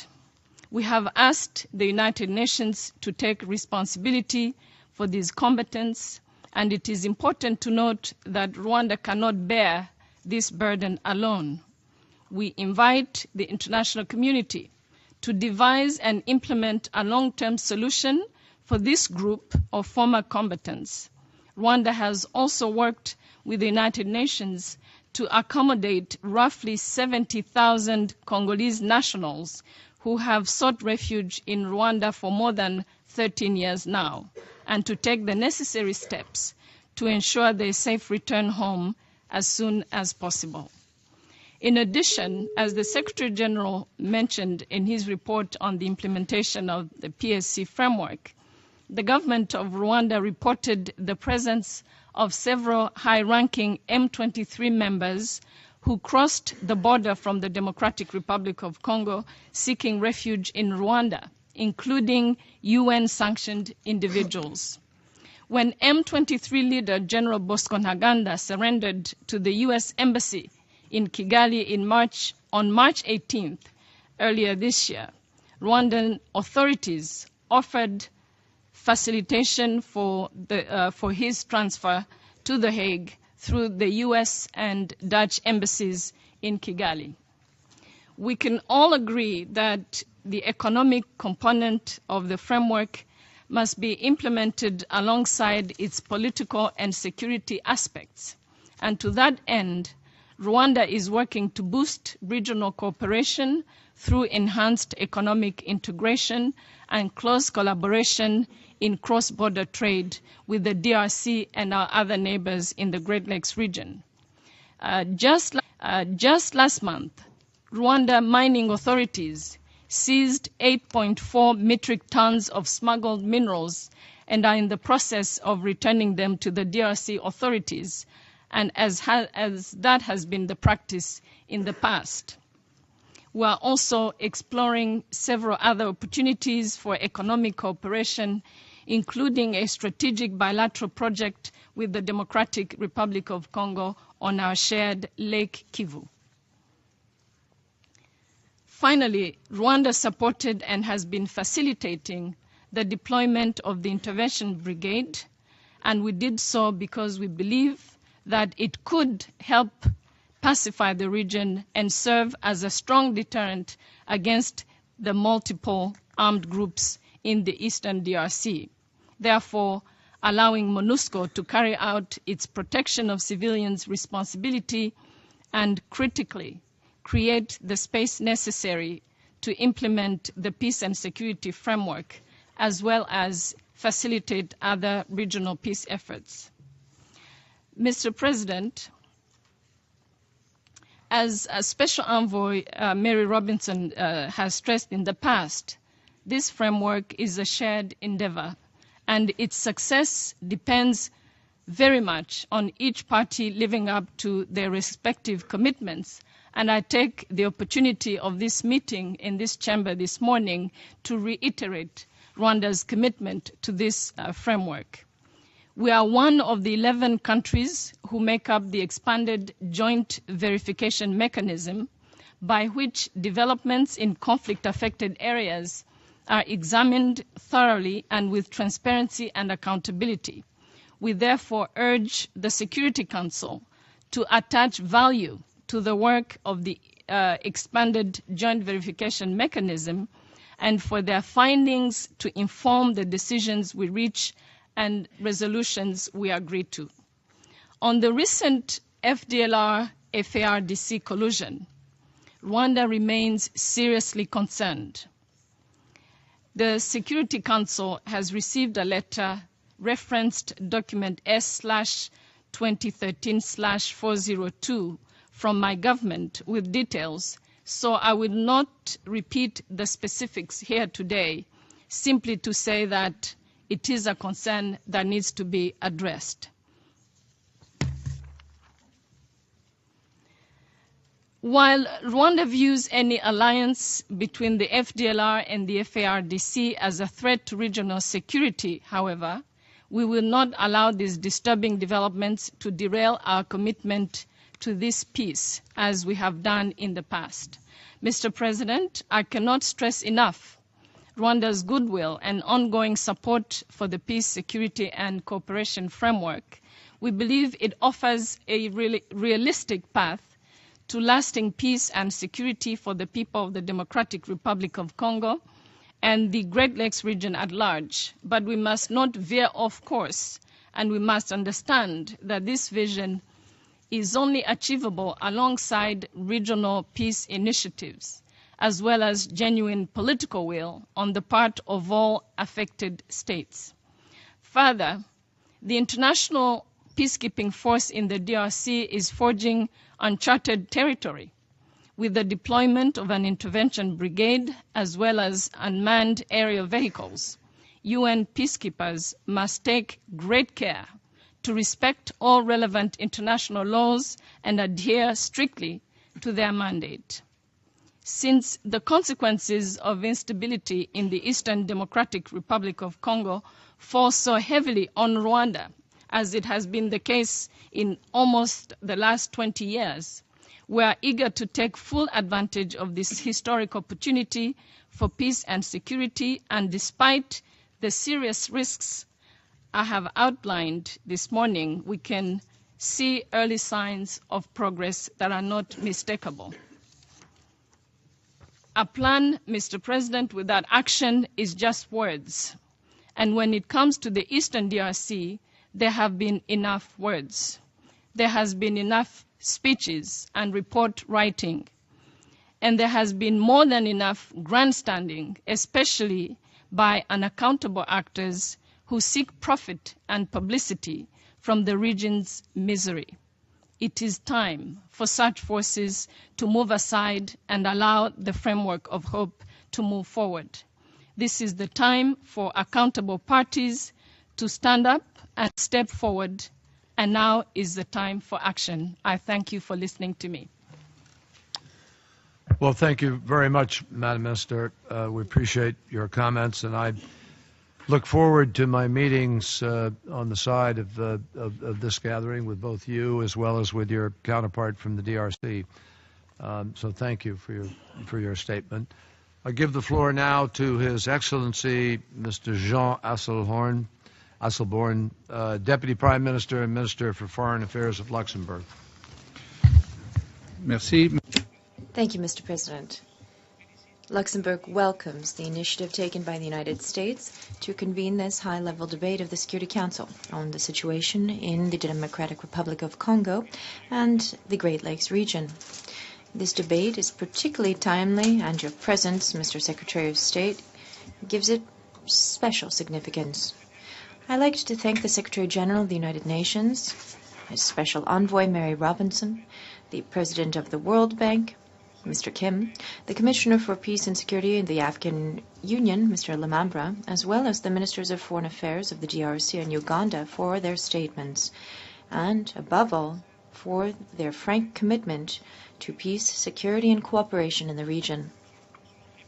Luxembourg fully subscribes to the statement to be delivered by Pierre Vimont for the European Union.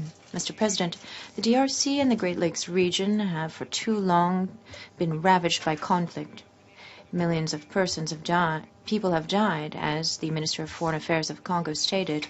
That is 6 million deaths over the past 15 years, and millions of displaced persons and individuals unable to live in dignity, and armed groups, notably the M23, which continue to plague the eastern DRC. This is no longer acceptable. Things must change. You must break the cycle of violence. It is our hope that the peace, security, and cooperation framework signed in the 11+4 format in Addis Ababa on 24 February will prove to be a turning point in the shoring up of peace and stability in the region. This agreement would not have been possible, nor its follow-up be ensured, without the support of the United Nations. I very much welcome the crucial role played here by the Secretary General and his team. We would also like to thank the African Union for their support, as well as the International Conference on the Great Lakes Region and the South African Development Community. The PSC framework has one distinct merit, that is, it takes into account the root causes of conflict and rightly emphasizes the ownership of the countries of the region in a process which must break the cycle of reoccurring violence and pave the way for truly dynamic regional economic development. We would like this agreement to live up to the name that has been given to it by Mary Robinson, inspired by the Irish poet Seamus Heaney. A framework of hope. A framework which can bring back hope to the people of the DRC and the region, as well as leave behind the current horrors of the situation today. Mr. President, it is now time for the firm implementation of the PSC framework. In this context, we welcome the recent initiatives taken by the DRC. The National Oversight Mechanism will monitor the implementation of the commitments made under the PSC framework. The first national plans for security sector reform, particularly the reform of the Army, have been presented. We also welcome the establishment of a new independent National Electoral Commission. This paves the way for organizing provincial and local elections. Setting up a professional and loyal national army that can protect the territory of the DRC and promote human rights is also paramount. In this connection, it devolves upon the DRC authorities to continue their investigations into violations of international humanitarian law and human rights, in particular sexual violence perpetrated by elements of the DRC armed forces. The implementation of the action plan signed on 4 October 2012 with the UN in order to halt and prevent the recruitment and use of children, as well as sexual violence committed against children by national armed forces and security forces, all of these efforts must be seen in the same context. We would also recall that the signing of the framework went hand in hand with an overhaul of MONUSCO, including with the establishment of an intervention brigade. The deterrent impact of the brigade has already been felt on the ground, and we are pleased with this. Pursuant to Resolution 2098, the brigade will have a key role to play in contributing to the objective of reducing the threat posed by armed groups to the authority of state and to the safety of civilians in the eastern DRC. Support to SSR and the protection of civilians, in particular women and children, must remain at the heart of MONUSCO's mandate. President, on the regional level, we support the proactive approach of the Special Envoy Mary Robinson and her intention to design, in the forthcoming months, a comprehensive political strategy. This for the implementation of the framework based on indicators agreed upon by all signatories. Vigilance is indeed required to sustain the positive momentum here. The follow-up, orchestrated by Mrs. Robinson, will have to benefit from the continual attention of our Council. A point of particular concern, in our view, is the continued illegal exploitation and illicit trade in natural resources in eastern DRC, in particular by armed groups. This trafficking is a major source of instability. We welcome positive steps taken by the Congolese authorities in this field. In general, we encourage them to scale up their efforts in the area of economic governance, as stated within the PSC framework. It is important to strengthen regional cooperation, including by deepening economic integration with special consideration for the exploitation of natural resources. Finally, allow me to stress the importance for partners of the region to focus on development cooperation and the fight against poverty. Indeed, security and development do go hand in hand. I encourage the World Bank and the countries of the region to quickly implement projects to support regional development priorities following President Kim's announcement on 23 May in Kinshasa, that is a pledge of $1 billion at zero interest loans. I have in mind specifically projects in the area of agricultural, hydroelectric power, and infrastructure for the expansion of cross-border economic activity. As Madam Mary Robinson noted, the ongoing political process will only succeed if people quickly benefit from tangible peace dividends. Mr. President, in conclusion, allow me to reiterate the call on the signatories of the PSC framework to implement in good faith and with diligence all commitments to which they have committed, including that of neither tolerating nor providing assistance or support of any kind to armed groups. It is a matter of responsibility and credibility. In doing so, they can count on the support of the international community in order to initiate an upward spiral, which will allow the people of the region to emerge finally from an unacceptable situation which has lasted for too long. This opportunity is exceptional and must be seized upon now. I thank you. I thank His Excellency Minister Asselborn for his statement, and I now give the floor to His Excellency Mr. Fernando Carrera, Minister for Foreign Affairs of Guatemala. Señor Presidente, muchas gracias. Han transcurrido 13 años desde que las Naciones Unidas establecieron una misión de mantenimiento del... Mr. President, 13 years have elapsed since the United Nations established a peacekeeping operation in the Democratic Republic of Congo. My own country has participated in this mission as a troop contributor since 2005. Indeed, we lost 8 soldiers in a well-known incident that took place in the Garamba National Park in January of 2006. Allow me, Mr. President, if I may, to recall their names at this time. Abelino Pop, Ramon Chiche, Edgar Morales Guzman, Valeriano Raxus, Calixto Gomez Perez, Mario Tecal, Teodoro Tilon Pau, and Orlando Augusto Hernandez Alonso. 5 of those soldiers were of Mayan descent and Guatemalan and were on the path for peace and security in the region. In spite of this long history, the signing on the 24th of February of the Peace, Security, and Cooperation Framework Agreement has opened the way for renewed vigor for efforts aimed at achieving peace, stability, and prosperity in the Great Lakes region and in general and in the DRC in particular.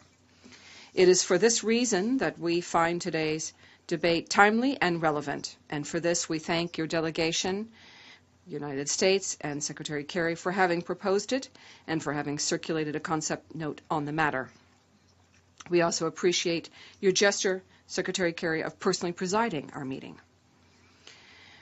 We also greatly value the presence of Secretary General Ban Ki-moon and the President of the World Bank, Jim Yong Kim, and we would like to thank them for their presentations.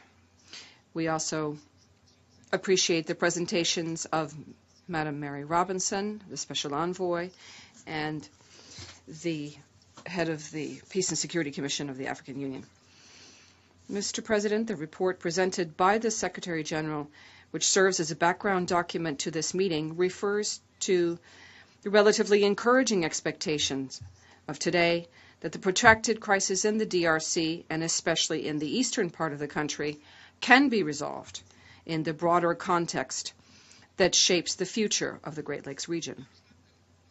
Despite numerous obstacles, which the report also describes in a rather frank manner, we agree with the assessment of the Secretary General and with the words of the Special Envoy, Mary Robinson. I would like to highlight some of the elements that support our cautious optimism.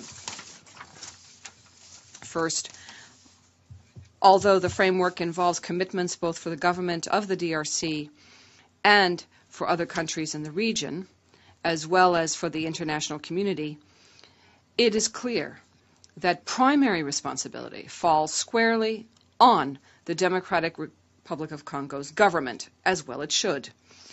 This model of the host country serving as the main protagonist and the international community in a complementary role has emerged as a paradigm of development in recent times and even serves as inspiration for the Millennium Development Goals. Second, the commitment to address the root causes of the conflict in an integrated and holistic manner, including the economic, social, political, governance, and security issues, also appears to be indispensable if our goal is to restore stability and overcome the violence that afflicts this country.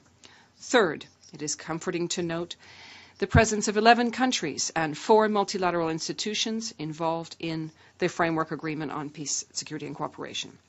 It is our view that the establishment of the oversight mechanism, called the 11+4 mechanism, shores up expectations that commitments undertaken by all parties will be met. Fourth, we applaud the partnerships which the United Nations has built with regional and sub-regional entities of the African continent.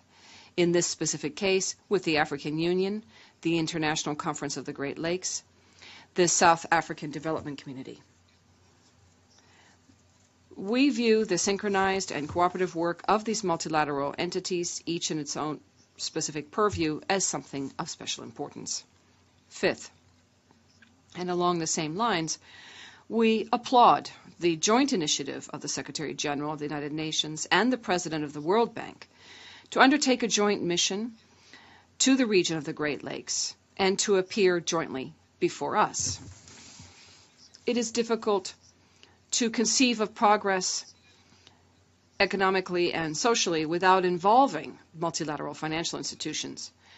We are pleased that in addressing these problems in a holistic and integrated manner, each entity can respond according to its specialty, not only within the United Nations, but also within the United Nations system and between the latter and other multilateral bodies. We also continue to hope that the new expression of cooperation between the United Nations and the World Bank will extend to the agendas of ECOSOC, the Peacebuilding Commission, and the General Assembly. Sixth, as it is known, my delegation has seen this not just as the arm of peace and development, but also the arm of finance. They go hand in hand. Sixth, as is known, my delegation has expressed its reservations regarding the new trend of this Council to assign peace enforcement duties to missions conceived under the cardinal principles that have shaped their peacekeeping mandates, including, especially, the principle of impartiality. However, in spite of those reservations, ultimately, we accepted the incorporation of the so-called Intervention Brigade into MONUSCOs as the lesser of two evils, given the imminent threat to the civilian population by the M23 and other militant groups in eastern DRC, and with the understanding that this would be a stopgap measure. In any case, it's important to not forget that to build states, to build democracies, or to build nations is not a job for the international community. It's the job for sovereign states. To conclude, I would like to refer to the fact that just a month ago we were in this very room reading a resolution and recalling a resolution on sexual violence and against women and children in armed conflict situations, which means that Resolution 2098 of this Council is one that was passed under the United Kingdom's president as fundamental, and we should not forget the words of that resolution, which would serve as words for peace for the DRC. I hope, Mr. President, Mr. Secretary General, that we are on the peace path at this moment and that we will continue progressing towards prosperity and development for a region that needs it in an ongoing manner. Thank you. I thank His Excellency Minister Carrera for his statement and give the floor to His Excellency Mr. Pascal Canfin, Minister Delegate for Development of France. Madam President, Mr. Secretary General of the United Nations, Mr. President of the World Bank, Madam Special Envoy, ladies and gentlemen, ministers, allow me on behalf of France to most warmly thank the Secretary of State, Mr. John Kerry, for having undertaken the initiative to convene this high-level meeting on the situation in the Great Lakes region, in particular in the DRC. As others said, this meeting is timely. At a time when the humanitarian situation continues to be tragic, with more than 2.2 million displaced persons in DRC and 450,000 in neighboring countries, these last months have been characterized by a new spike in hostilities undertaken by the M23 and other armed groups against the DRC armed forces. This resumption of hostilities is a test for the international community. It is a test because the M23 and other armed groups are seeking simply to derail the political process underway. It is a political process which indeed seeks to halt this tragedy, which has lasted for far too long. It is a test because some players might be tempted to renege on their commitments. But our message is clear. Neighboring countries in that region must stop support to armed groups, as they've committed to do. This firm, united message is being sent by the international community today. And it is healthy. And it is healthy because it will support the commitments of players to sustainable peace in the Great Lakes region. Ladies and gentlemen, we've made much progress over these past months. Now we have a consistent framework, one which allows us to hope that the tragedy in the Great Lakes will be halted after more than 20 years. Now, this framework is based on two pillars. The first is the framework agreement signed on 24 February last by 11 countries of the region upon the Secretary General's initiative. And I would like to thank the SG here for his action and determination. Now, it is the responsibility of the signatories to implement their commitments. Over these past weeks, we've seen many encouraging signs. The DRC government's adoption of a national follow-up mechanism.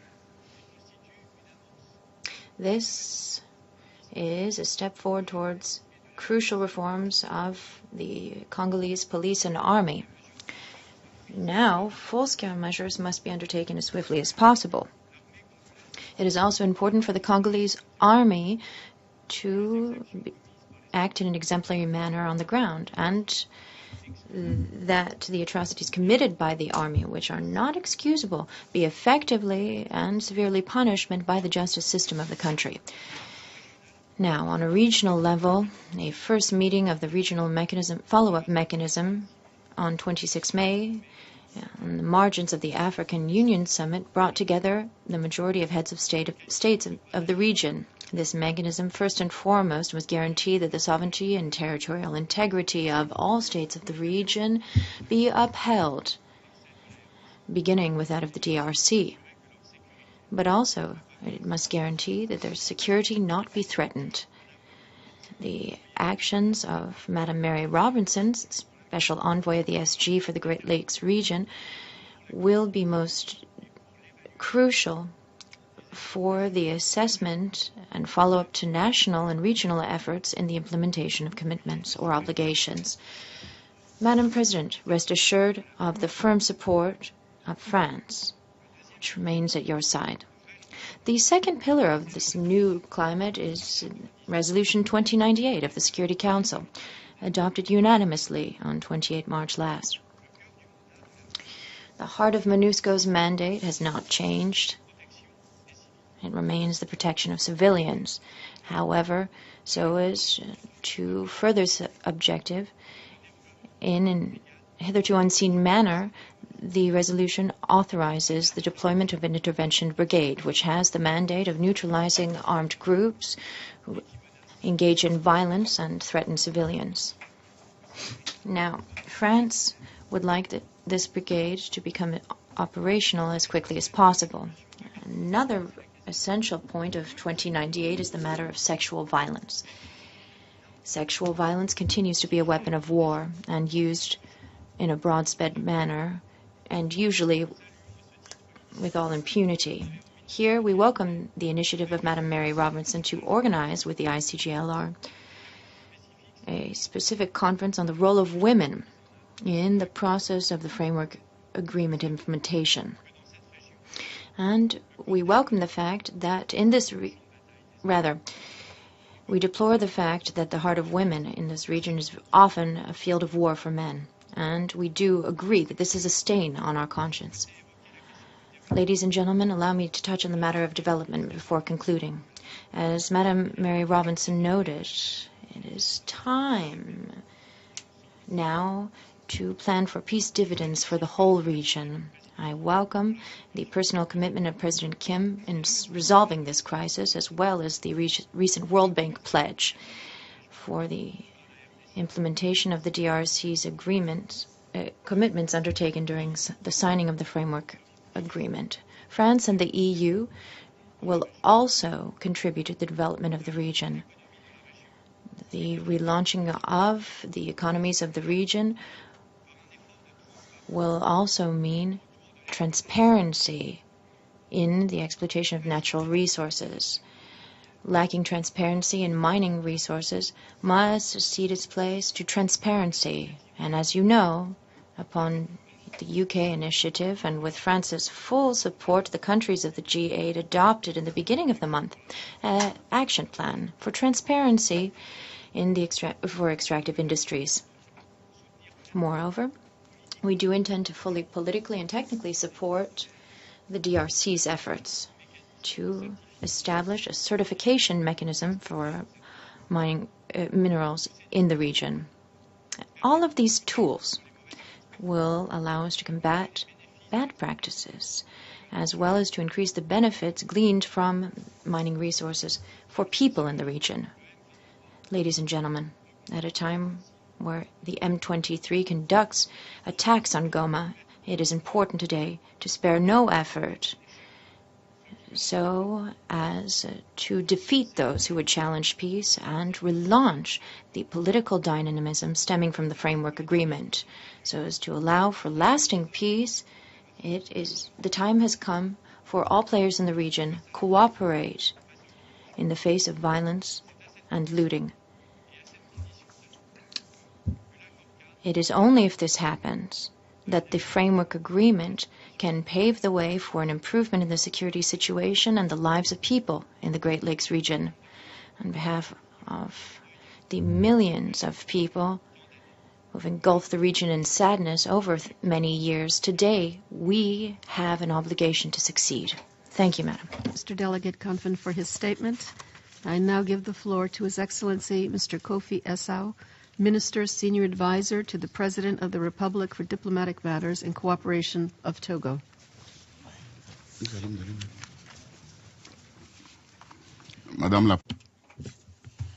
Madam President, I would like to thank your country for organizing this high-level debate on the Democratic Republic of Congo and the Great Lakes region. And I'd also like to applaud the presence of the Secretary of State to lead this debate. I would also like to commend the Secretary General on his presence and thank him for his sustained efforts in the quest for sustainable peace, a sustainable solution to this conflict in the region, and I'd like to congratulate him on his statement. Finally, I would like to say that I welcome the participation of the President of the World Bank and the high-level representatives of the African Union and ministers of the region of the Great Lakes, as well as the other ministers at this debate. Holding this debate is tangible proof of the significance attached to the resolution of recurrent conflicts in the DRC by this Council and collectively all member states. In this regard, I would like to applaud the appointment on the 18th of June last of Mr. Russ Feingold as the Special Envoy of the United States for the Great Lakes region. Mr. President, it is on this note of optimism that I begin my remarks by echoing the statement made by the Secretary General of the United Nations and the President of the World Bank in a common statement entitled, "Peace Just Within Reach on the eve of a joint mission to the DRC and some of the countries in the region. Togo shares this optimism, and after more than a decade of suffering, the peoples of the Great Lake region deserve to finally see peace restored. This is why my country would like to express its recognition to the heads of state of the International Conference on the Region of the Great Lakes, to the community of South African states and the African Union, but also to the Secretary General of the United Nations and our own Council for their joint and determined action in order to put an end to massive violations of human rights in the eastern part of the DRC, especially sexual violence and rape, which have become weapons of war. And I'd like to most particularly welcome the framework agreement signed on the 24th of February with the support of the United Nations, through which 11 heads of state in the region have undertaken commitments to act by working together to meet common challenges in security, governance, and socioeconomic development. It is also important that all the signatories of the agreement put their good faith in the provisions of this agreement. And it goes without saying that the key role must be played by the DRC in order to successfully build a new peace architecture, which must be done slowly but surely, and we congratulate the authorities of this country for actions already undertaken in that direction.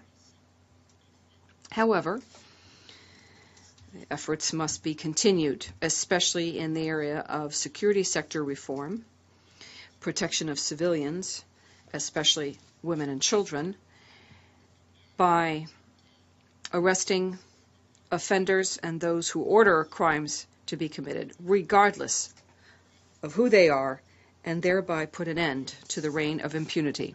Moreover, Togo welcomes, once again, the adoption by the Council of Resolution 2098, which authorizes the deployment of the Intervention Brigade, which is charged with fighting armed groups in the east of the DRC. Increased support to MONUSCO should enable this special unit to achieve the goal set forth for it. Mr. President, we applaud remarkable progress achieved in the DRC, and yet we must condemn the acts of the M23, which has led to current hostilities between the rebels and the Congolese army. If the peace process is to be continued without impediment, it is also important that the armed forces of the DRC and the Rwandan Defense Forces work together in order to neutralize the FDLR so they can no longer do harm and bring about security on the Rwandan-Congolese border and good relations between the two countries, all of which are harmed by the FDLR. Mr. President, hunger and poverty accelerate the whole dynamic behind violence. It is hunger and poverty that lead to the recruitment of young people out of work who are desperate and get involved in armed groups. And that is why Togo is pleased that the international community has integrated the development factor and the economic integration factor at a regional level in its overall strategy to resolve the conflict in this region. And in this regard, the World Bank deserves all of our recognition and appreciation in having pointing the way for us to follow. The DRC and the Great Lakes region can, like other African countries, recover from conflict and work towards the Millennium Development Goals, and their populations deserve a chance to work with the international community. Thank you. Statement, and I give the floor to the representative of Azerbaijan. Thank you. Madam President, at the outset, I would like to thank the United States Presidency on convening this debate on the situation in the Great Lakes region. We welcome the presence at this very important meeting of United States Secretary of State, His Excellency John Kerry, and other high-level officials.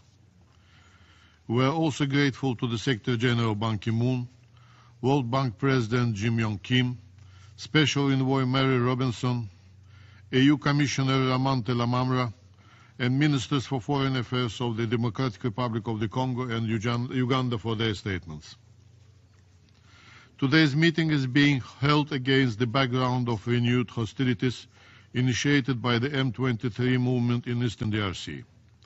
Azerbaijan condemns attacks by the rebel group, which caused civilian casualties and displacements and undermined regional and international efforts towards a negotiated resolution of the conflict.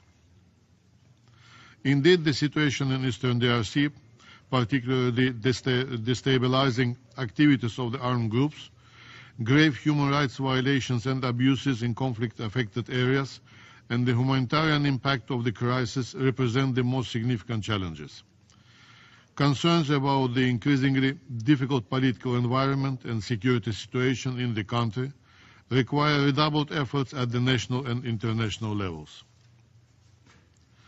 The signing of the Peace, Security and Cooperation Framework for the DRC and the region on 24 February 2013 was undoubtedly an important achievement that added new impetus to the diplomatic and political efforts and raised expectations that the crisis in Eastern DRC could be resolved. It is important that all relevant actors involved consistently demonstrate the necessary political will and spare no efforts to translate the goals of the framework into tangible outcomes. What has been clear at the outset is that the diplomatic and political efforts should in no way lead to the consolidation of illegal actions and be seen as an opportunity for endless discussion of unsubstantial and unacceptable claims, as it is the case in some other situation of armed conflict. It is critical that responsibility and accountability, as these notions are understood in international law, have been from the very beginning among key elements guiding the common approach of the international community. In its presidential statement released today, the Security Council demanded that all armed groups cease immediately all form of violence and that their members fully disband and disarm, as well as emphasized the renewed commitment of all countries to neither tolerate nor provide assistance or support of any kind to armed groups. We also welcome the Council's principal stand on the need to end impunity for violation of international humanitarian and human rights law committed during the conflict. The Intervention Brigade is an essential element of efforts to address the threat posed by the presence of armed groups in Eastern DRC. At the same time, it's clear that the conflict in DRC cannot be resolved by military means alone.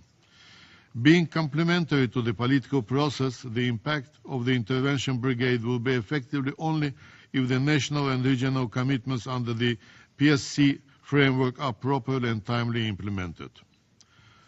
Important prerequisite of the conflict resolution in DRC is regional support. We commend the African Union, the International Conference on the Great Lakes region, and other regional actors, as well the countries of the region, for their contribution to finding a lasting solution to the conflict. It is crucial that they continue to work together towards the implementation of the PSC framework. It's also imperative that all countries of the region respect the sovereignty and territorial integrity of each other, as well as the principle of non-interference, good neighborliness, and regional cooperation.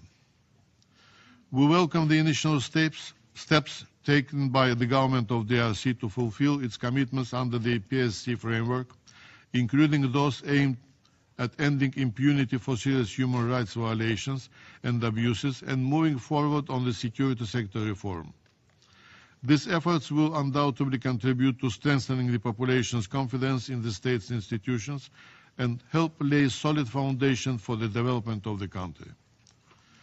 The sustained engagement and support of the international community are crucial in promoting stability in the DRC and the entire region.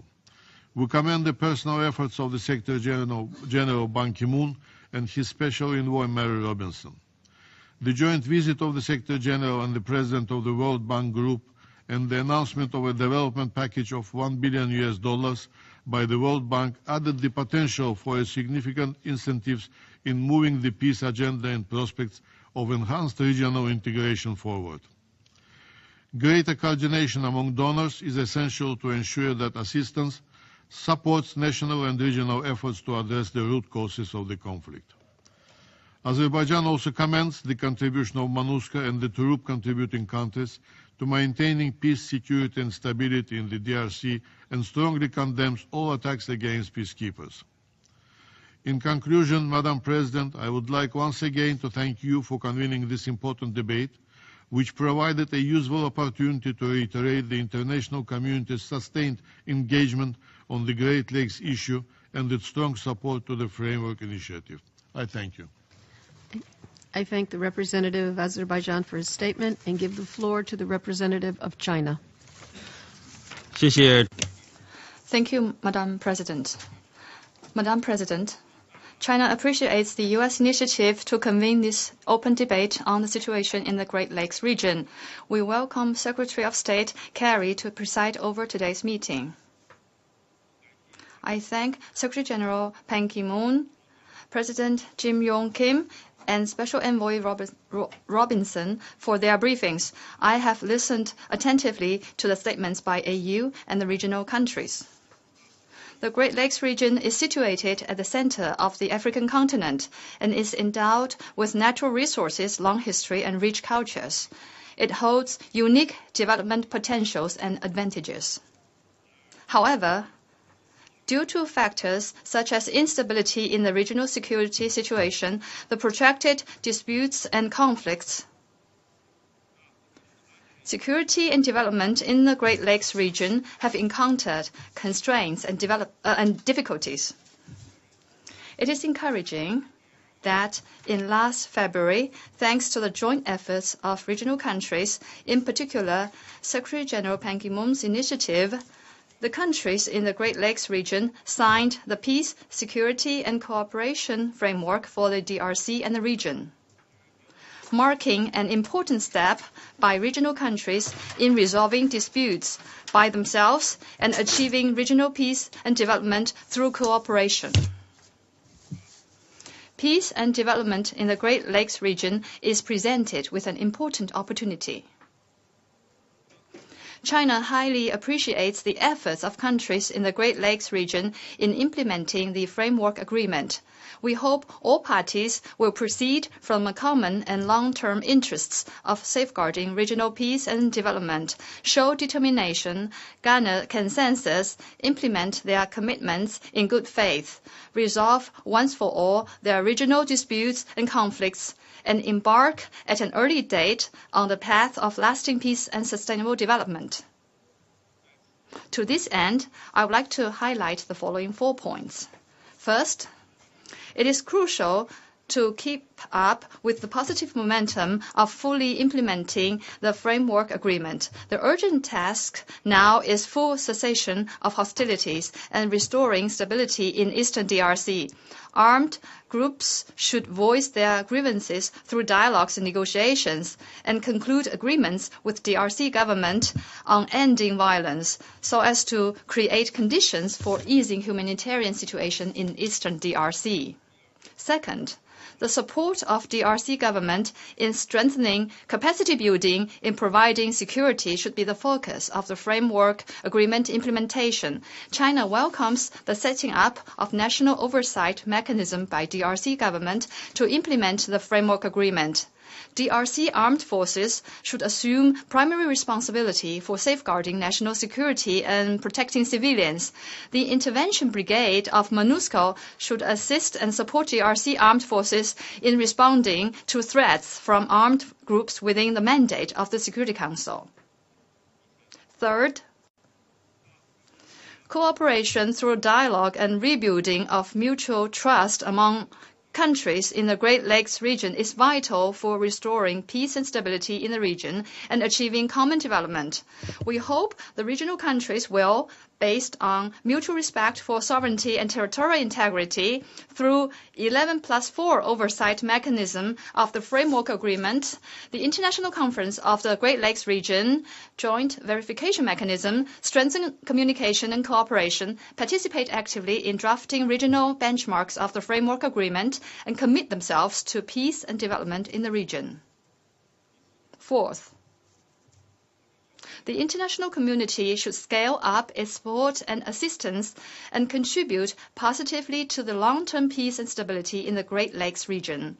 We hope that UN will work with AU, ICGLR, and other regional mechanisms, strengthen coordination, form synergy, and push parties towards honoring their commitments to the Framework Agreement by taking action.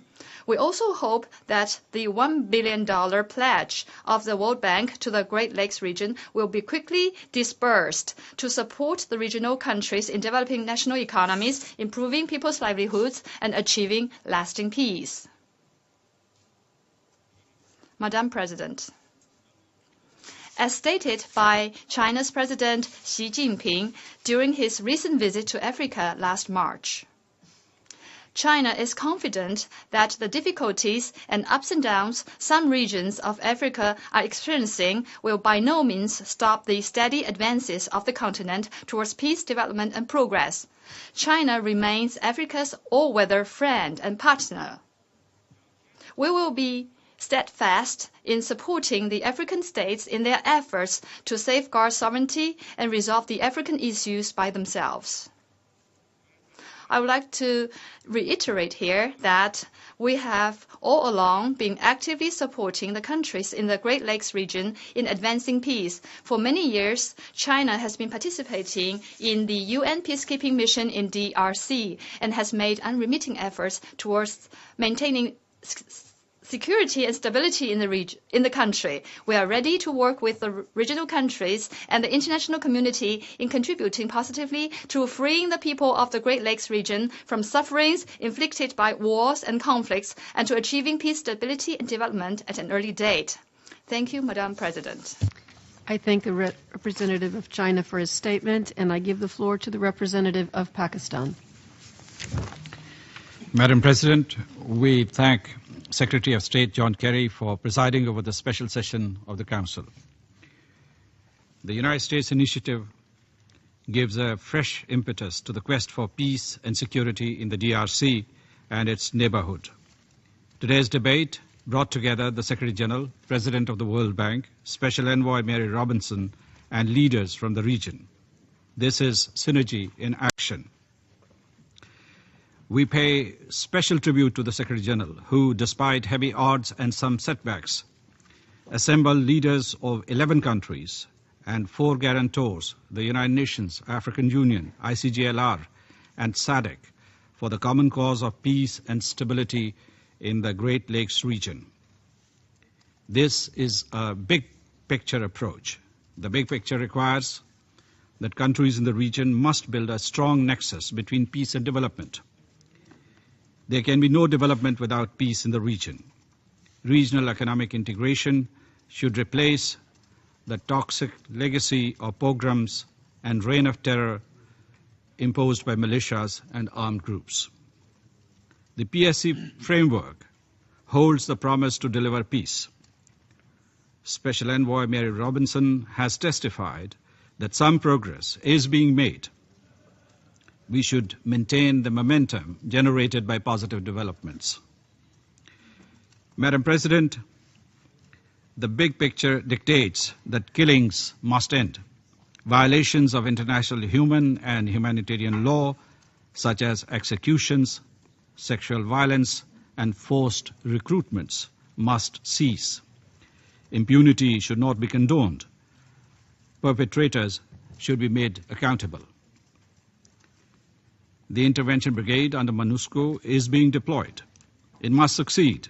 The brigade is one of the tools of the overall strategy to act as a deterrent. It is not meant to be a substitute for the Congolese army, nor a panacea for the problems in Eastern DRC. As this Council's Resolution 2098 underlines, ultimately, a well-trained and adequately equipped rapid reaction force within the Congolese army would take over the responsibilities of this brigade. MONUSCO remains a keystone of the new strategy. We all know that the process of implementation of the framework is not going to be easy. It is important that DRC's neighbors and regional partners are fully on board and they implement the framework in good faith. It is also critical that all countries respect sovereignty and territorial integrity of the neighboring states.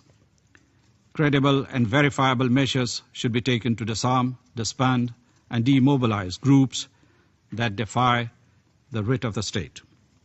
Allegations can be investigated and truth established. Realistic and time-bound benchmarks should be developed to monitor the progress in the implementation of the framework. Madam President, we welcome the initial steps taken by the government of DRC to implement the PSC framework and establish the national oversight mechanism. The responsibility of the maintenance of peace and security in the eastern DRC should be gradually transferred to its armed forces and police. The DRC should expand security sector reform, consolidate state authority, and work towards national reconciliation. Madam President, Pakistan is strongly committed to the goals of peace and stability in the DRC and Great Lakes region. Pakistani peacekeepers in MONUSCO have played an important role to restore and bolster stability in the DRC. They have carried out daring operations against armed groups, contributed to the training and capacity building of the Congolese National Security Forces, and worked in community welfare projects. Many of our soldiers have laid down their lives on the DRC soil. Our peacekeepers will continue to protect civilians and implement MONUSCO's mandate. Madam President, we hope that there will be a new dawn for the people of the Great Lakes region. This century is Africa's century. As Africa moves towards robust economic growth and attains political clout, the Great Lakes region should not be held back by strife and conflict. Illicit exploitation of minerals should stop. The rich resources of the region should now be harnessed for the benefit of its people. The countries of the region should assume their rightful place in Africa and the Comity of Nations. The Great Lakes region should become an arc of stability and prosperity in the continent, and the United Nations should succeed in its mission. I thank you, Madam President. I thank the representative of Pakistan for his statement. I now give the floor to the representative of the Republic of Korea. Madam President, at the outset, I would like to express my sincere appreciation for the initiative of the U.S. Presidency in convening today's ministerial meeting. We welcome Secretary of State John Kerry and his chairing today's meeting. I also wish to thank the Secretary General, President of World Bank, as well as Special Envoy Mary Robinson and Commissioner Ramthan Ramamra for their participation and presentations. We also appreciate the high-level presence of ministers from the members of the Security Council and the Great Lakes region. We are confident that today's gathering will provide an excellent opportunity to review the progress thus far and further bolster the momentum for achieving sustainable peace and development in the DRC and the region as a whole. Madam President, the PSC framework constitutes a strong political foundation for the region's lasting peace and stability. The participating countries should share a common responsibility to implement the commitments of the PSC framework. Full and uninterrupted implementation by all concerned parties at the national, regional, and international level should be ensured. The government of the DRC holds the primary responsibility for its own reforms It should continue to undertake extensive reforms in the areas of security, governance, decentralization, and democratization, with a firm commitment. Enhancing effective capacity building in the security sector, among other areas, should lead the process, while respecting the sovereignty of neighboring countries. Enhancing regional cooperation by deepening economic integration is vital. Maximizing this integration will be a key part of achieving broader and longer-term development goals and ultimately political stability. We are of the view that the framework's success depends on an oversight mechanism with well-defined benchmarks that are verifiable and action-oriented. These benchmarks should also include a process to address those that fall short of their stated goals. Mr. President, we fully support the holistic approach for peace and development to address the challenges of the Great Lakes region.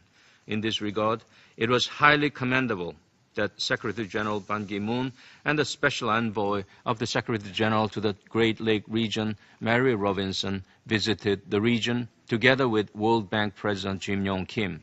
This unprecedented joint visit by the leaders of the UN and the World Bank clearly shows the value of an integrated effort that addresses both security and development issues of the region.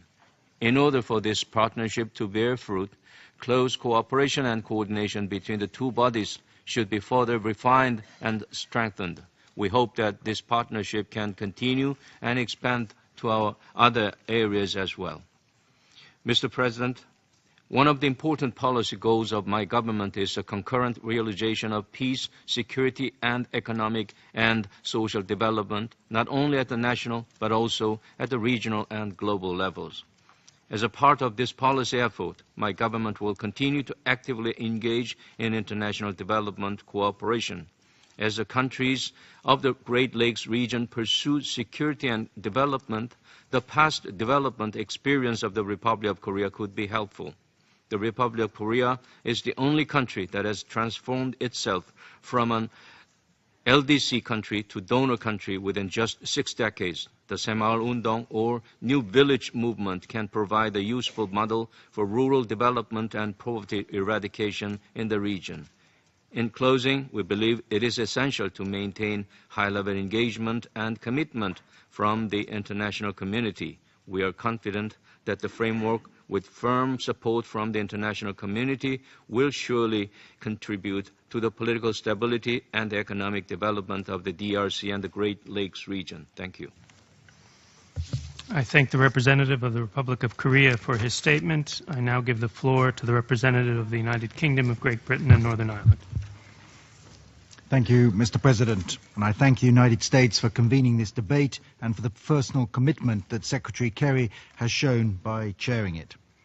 It is vitally important that the Security Council maintains its focus on the region at this critical time. So I would also like to thank the Secretary General, his Special Envoy, Mary Robinson, World Bank President Kim, Commissioner Lamamra, and the Foreign Ministers Chibanda and Kuteza for their briefings this morning. Mr. President, the Democratic Republic of Congo has been a crucible of conflict for more than 2 decades. Brutal cycles of violence threaten both national and regional peace and stability. We have seen yet more horrors in the latest cycle of violence, as the M23 militia commit rapes, carry out summary executions, and recruit child soldiers. The FDLR, while its threat is much reduced, has also continued to carry out abuses, exploiting the instability created by the M23 rebellion.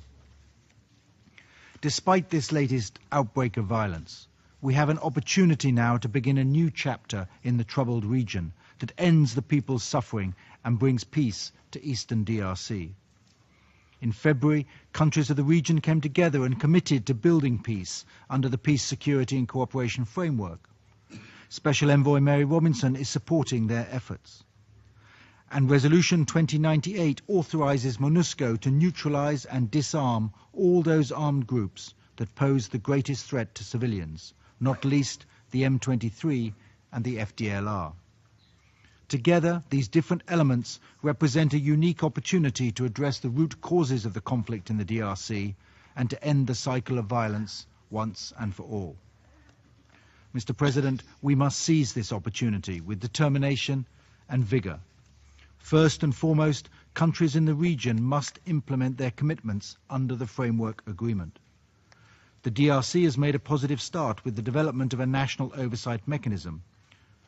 Major challenges remain on security sector reform and extending government to the east of the country, and both these steps are necessary to bring peace and prosperity to the Congolese people.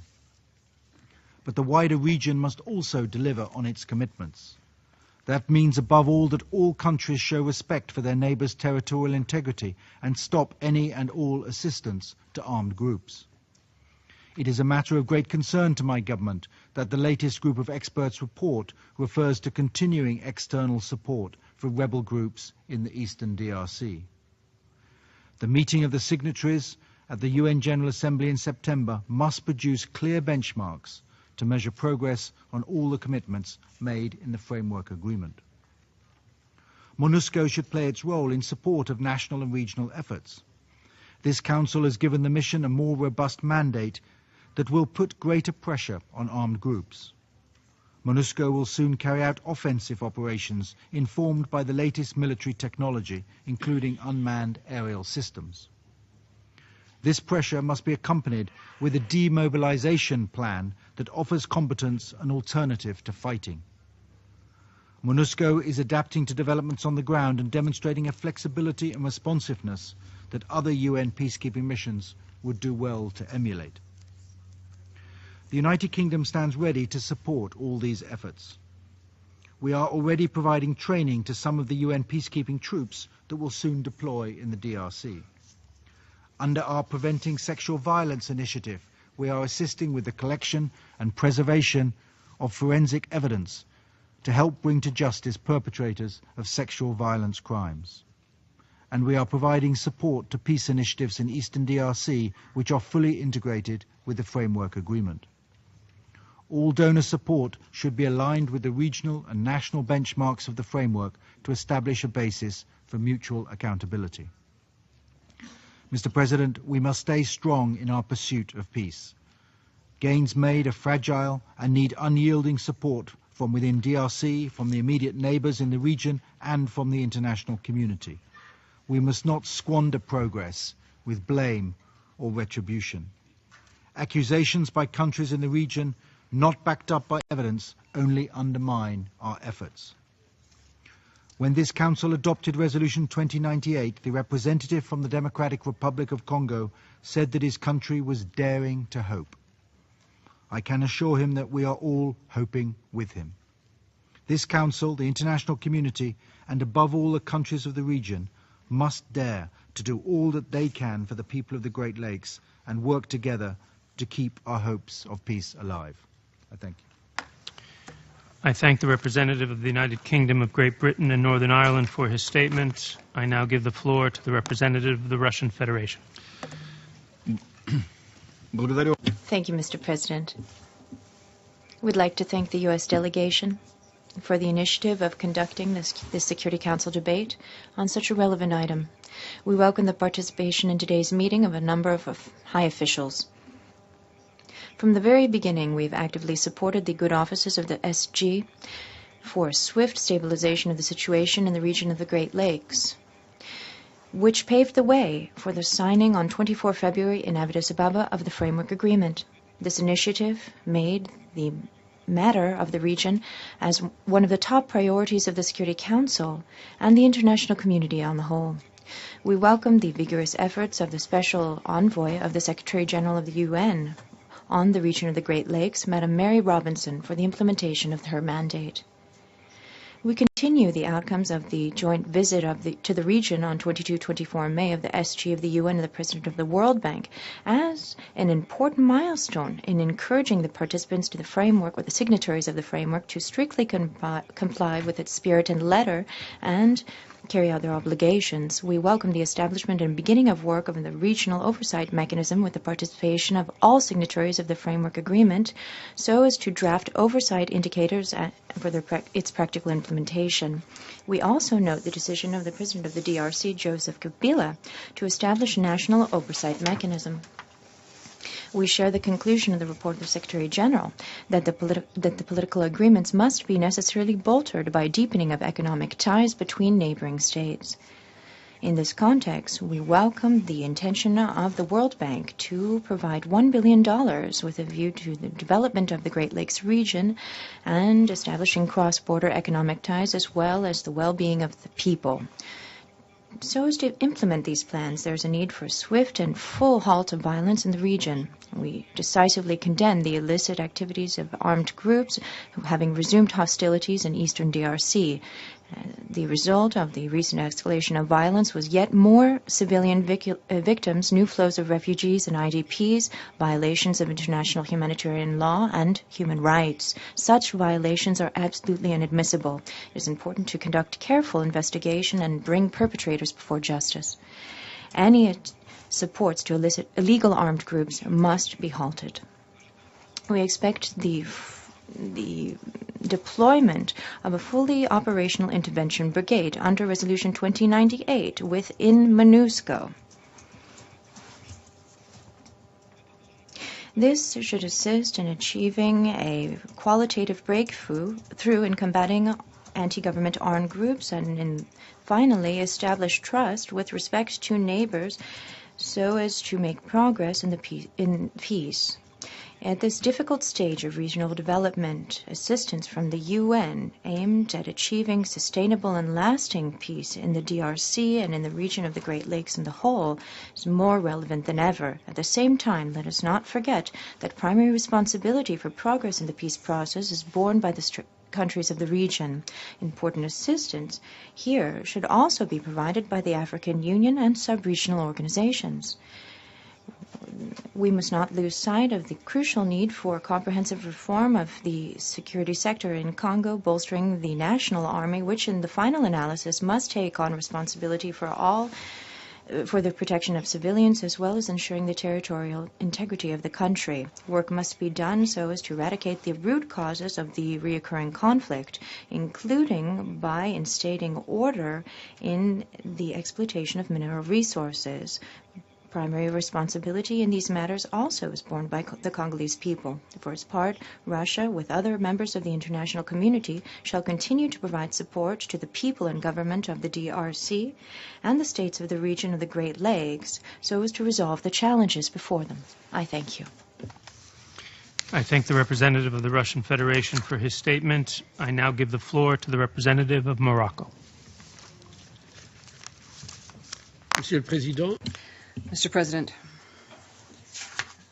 I'd like to begin by thanking the American presidency for taking the initiative of organizing this debate on the situation in the DRC and in the Great Lakes region.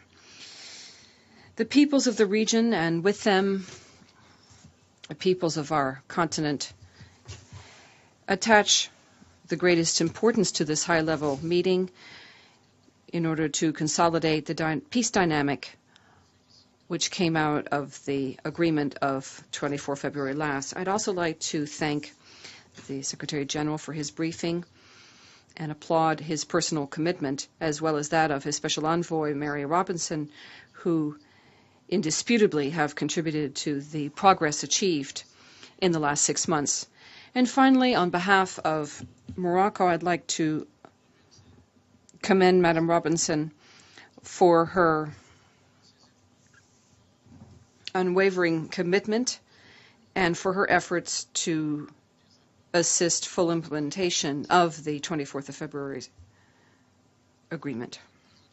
Mr. President, for decades, the Democratic Republic of Congo has suffered from a succession of crises which have harmed its national cohesion and threatened its sovereignty, unity, and territorial integrity.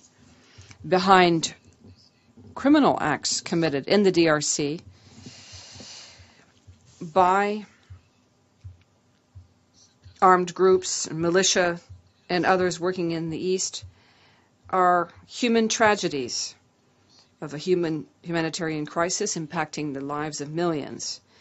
This hidden drama in the DRC involves the victims of the conflict, ruined childhoods, and lives destroyed by various types of violence, especially sexual violence against women and children, as well as violations of human rights. The impact of the Congolese crisis carries with it a regional dimension as well. The entire Great Lakes region has been affected, as well as Central Africa, by this crisis in the humanitarian, security, and economic arenas. It is time to put an end to it and make it irreversible. The signing on the 24th of February of the Framework Agreement on Peace, Security, and Cooperation for the DRC and the Great Lakes region was the fruit of regional concerted efforts supported by the United Nations and sub-regional organizations in order to bring forth real hope of peace. And this agreement, which is innovative in its approach, is important in that it provides a process for true hope to remedy and put a lasting end to the instability of the region, which has lasted all too long. This opening also goes hand in hand with measures taken by the Security Council to progressively adapt MONUSCO's mandate to the realities on the ground. Regionally, the International Conference on the Great Lakes region also put in place important mechanisms to contribute to the stabilization efforts and those of verification. And finally, the visits of the Secretary General, accompanied by the President of the World Bank and the Special Envoy for the Great Lakes region, have made it possible to graft different new dynamics on the ground with an economic dimension in order to relaunch economic exchanges, reduce vulnerability, promote economic regional integration, especially through reactivation of the economic community of the Great Lakes region in favor of peace. Mr. President, all of these efforts to resolve the Congolese crisis are but laudable, and we should be pleased with them. And yet this important momentum for peace and hope should be sustained through respecting the commitments undertaken by the signatories of the agreement and by confidence building amongst the region's countries in order to achieve lasting peace and shared prosperity. Mr. President, never have so many efforts been undertaken to resolve the Congolese crisis, and we should applaud that. And yet it's important to realize that the fruits of peace cannot be achieved without confidence-building measures and working together to build lasting peace and shared common prosperity. And in that context, we applaud the efforts undertaken by the DRC to fulfill its obligations and to fully play its role in the peace process. The Minister of the Democratic Republic of Congo this morning just renewed that commitment solemnly.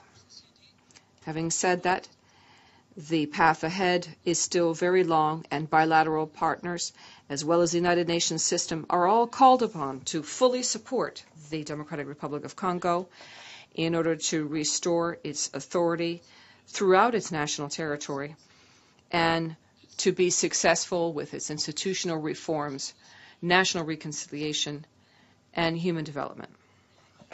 The countries of the region, for their part, have the obligation of quickly and fully and with good faith implementing their respective commitments undertaken in the Framework Agreement, especially those that relate to the strict respect of sovereignty and territorial integrity of the DRC. We would encourage the Special Envoy, Madam Robinson, working in coordination with and with the support of the Special Representative, the Secretary General for the DRC, to continue to accompany, coordinate, and evaluate the implementation of these commitments. Sir, the DRC has a privileged place at the very heart of our African continent. It has enormous economic and human potential, and its stability and prosperity have direct consequences for all of their neighbors. The current process is capable of providing long sought after stability for the DRC and the Great Lakes regions, and thus free up energies for this vast region and country. The Kingdom of Morocco has always been at the side of the Congolese people in difficult moments of its history and has been involved in all peacekeeping operations led by the United Nations and will continue to maintain its commitment in favor of national unity, territorial integrity of this country, and stability throughout the region of the Great Lakes. Thank you very much, sir. I thank the representative of Morocco for his statement. I now give the floor to the representative of Argentina. Gracias. Thank you, Mr. President. I'd like to most especially ask you to convey to Mr. Secretary of State John Kerry our appreciation for adding relevance to this debate with his very presence. And I'd like to thank the delegation of the United States for putting this issue at the center of the actions and reflections of this Security Council, and for which it is responsible. It is also encouraging to have amongst us the presence of high-level authorities and ministers from the region and from the entire international community. We appreciate the participation of the Secretary General, the President of the World Bank, and the participation of the Special Envoy for the Great Lakes region, Mary Robinson. Mr. President, Argentina trusts that the first steps taken to implement the framework agreement for peace, security, and cooperation in the Democratic Republic of Congo and the Great Lakes region, which was signed in February, will provide an opportunity for attacking in an integrated manner the deep-seated causes of the conflict in the region and lay a foundation for economic, political, and social development which will be sustainable and lead to lasting and sustainable peace. Shared responsibility on which the framework agreement is based will decisively contribute to the efforts of the countries of the region, but it is also a political and ethic call to the international community to be present, to provide cooperation and follow-up to the agreement. We renew our support to MONUSCO in its task of protecting civilians while fully respecting human rights, international humanitarian law. Argentina understands that the intervention brigade, as stated by the Secretary General, is an additional component of a broad solution to the conflict in the region. But it also understands that it is the primary responsibility of the governments and armed forces to provide protection for civilians and territorial integrity of states. Mr. President, Argentina believes that it's an imperative priority for governments and peoples of the DRC and countries in the region to assume and never allow more ongoing violations of human rights, international humanitarian law actions to take place with impunity as they have in the region. And these actions should especially not be tolerated by armed groups or rebellions. Special attention should be paid to complaints of these actions, which are sometimes committed by government armed forces. We would encourage the government of the DRC to go more deeply into the democratic transformations and institution transformations, which are absolutely vital for security, defense, and justice in that country. We call upon all signatory states to fully comply with the commitments undertaken and to not tolerate or support any armed group or provide protection for any groups or individuals responsible for wars against, crimes against humanity, violations of human rights, or other international law. Respecting international law and human rights is a necessary condition for lasting peace. Sir, we believe that the situation of refugees and internally displaced persons requires immediate attention, but the right to a dignified life for all men and women will come from initiatives such as that led by the governments themselves in the region and by the United Nations and the World Banks and other donors and partners, all of whom will contribute to putting into place infrastructure, human social development institutions, economic and social development institutions, and as Mrs. Robinson said, they will include a human rights perspective, gender perspective, integration of the young people, and protection of children. Also, management and legal exploitation, legitimate and fair and responsible and transparent exploitation of natural resources is key for peace and for sustained development. Mr. President, just a few days ago, we received a report from the prestigious organization Human Rights Watch. This report includes testimony of a 12-year-old girl who had gone to buy some sugar with her friends, and I open quotes. I saw a soldier from N23. I started running. The soldier caught me and told me he was going to kill me because I was trying to run away from him. I stayed quiet. I was very scared. And then he raped me. I screamed, but he closed my mouth. He put his hand over my mouth. Mr. President, Argentina, the international community, is convinced that we can only overcome poverty, fear, insecurity, and violence when people understand that the history of the human beings in the DRC of the region gets to a place where we no longer hear testimonies as such that I just read by that 12-year-old groom. And I hope that the meeting that you have convened will lead us in that direction. Thank you. I thank the representative of Argentina for her statement. I now give the floor to the representative of Australia. Thank you, Mr. President, for the United States initiative in convening this debate, and to Secretary Kerry for his presence. I also thank the Secretary General and Special Envoy Mrs. Mary Robinson for their sustained engagement and leadership, and of course all the briefers for their insightful remarks.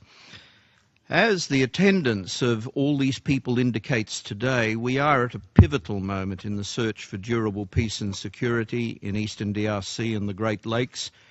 We should be shamed by the staggering toll of the conflict, lives of more than 5, maybe 6 million people, displacement of millions more, and the subjection of countless men, women and children to horrendous human rights abuses. Today, the DRC is languishing at the bottom of the UN Human Development Index. The Peace, Security and Cooperation Framework provides the best opportunity to definitively break the cycle of violence and instability. We are at a moment of hope because of the leadership and efforts of regional governments and organizations working in close cooperation with the United Nations and the Secretary General himself, and now with the World Bank. The potential genius of the framework is that for the first time, all relevant parties have made clear commitments to integrate political, security and development efforts, a nexus that is essential to tackling the root causes of instability. The recent joint visit by the World Bank President and Secretary General reflects what should be a crucial impetus for the region. There have been encouraging early signs of follow-up on the PSC commitments, but also, of course, stark reminders of the sobering challenges ahead. Attacks by the M23 and fighting with the FARDC near Goma are ongoing, and just last week, attacks by the Allied Democratic Forces in Kamango forced more than 65,000 refugees to flee into Uganda. We note Ugandan Foreign Minister Kutetsa's warnings this morning about the ADF. Mr. President, the immediate priority must be to ensure that all signatories take practical steps to implement their commitments under the framework. And where they fail to live up to these commitments, they must be held to account by their own citizens and civil society, by their regional neighbours, and by the broader international community, including this Council. Australia welcomes initial efforts by the DRC government to initiate key reforms.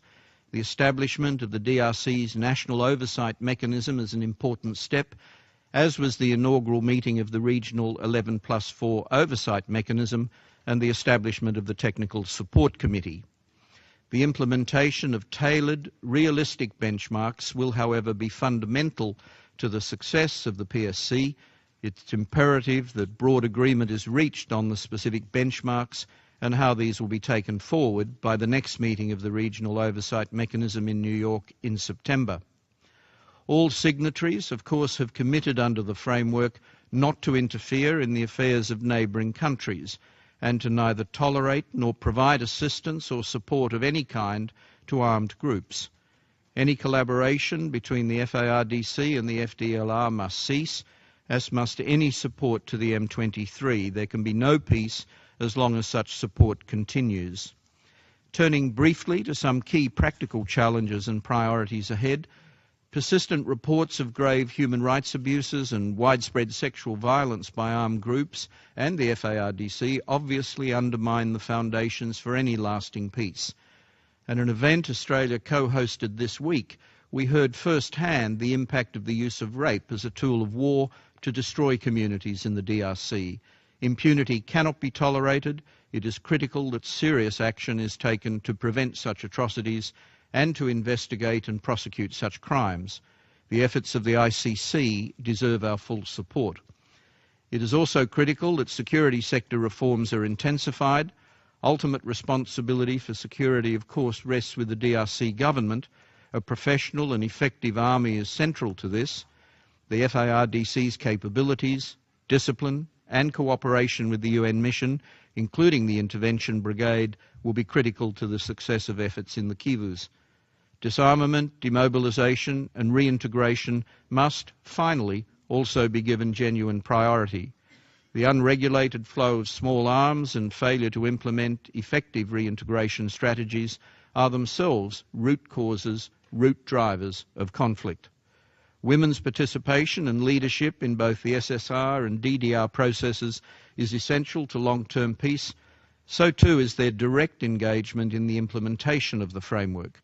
Special Envoy Robinson's work to ensure their full and effective participation, including through the recent Bujumbura conference, is long overdue, prospective and reassuring. In concluding, Mr. President, Australia reaffirms our strong support for MONUSCO and the deployment of the Intervention Brigade and expresses our deep appreciation to the troop contributing countries. The Intervention Brigade cannot, of course, be seen as a panacea or a substitute for the DRC's own responsibilities. What the brigade can do and what this Council intended it to do is to act as a circuit breaker, to create the space for the DRC government to implement the necessary reforms and tackle the underlying issues of the conflict. The brigade's creation was an historic and risky decision by the Council, born out of frustration certainly, but more so from necessity. The DRC and its neighbours have provided the essential enabling environment for a new start, but implementation will obviously be decisive. The Council itself must continue to give incisive and consistent attention to the DRC to reinforce the incentives for change, to break the cyclical patterns of the past. We all know that this is a genuinely critical moment. We must ensure it becomes transformative. I understand there is a Congolese saying, and I quote, that no matter how hard you throw a dead fish in the water, it still won't swim. This framework of hope is very much alive, and we need to ensure it is able to swim. I thank the representative of Australia for his statement. There are still a number of speakers remaining on my list for this meeting. I intend, with the concurrence of the members of the Council, to suspend the meeting until 3 p.m. The meeting is suspended.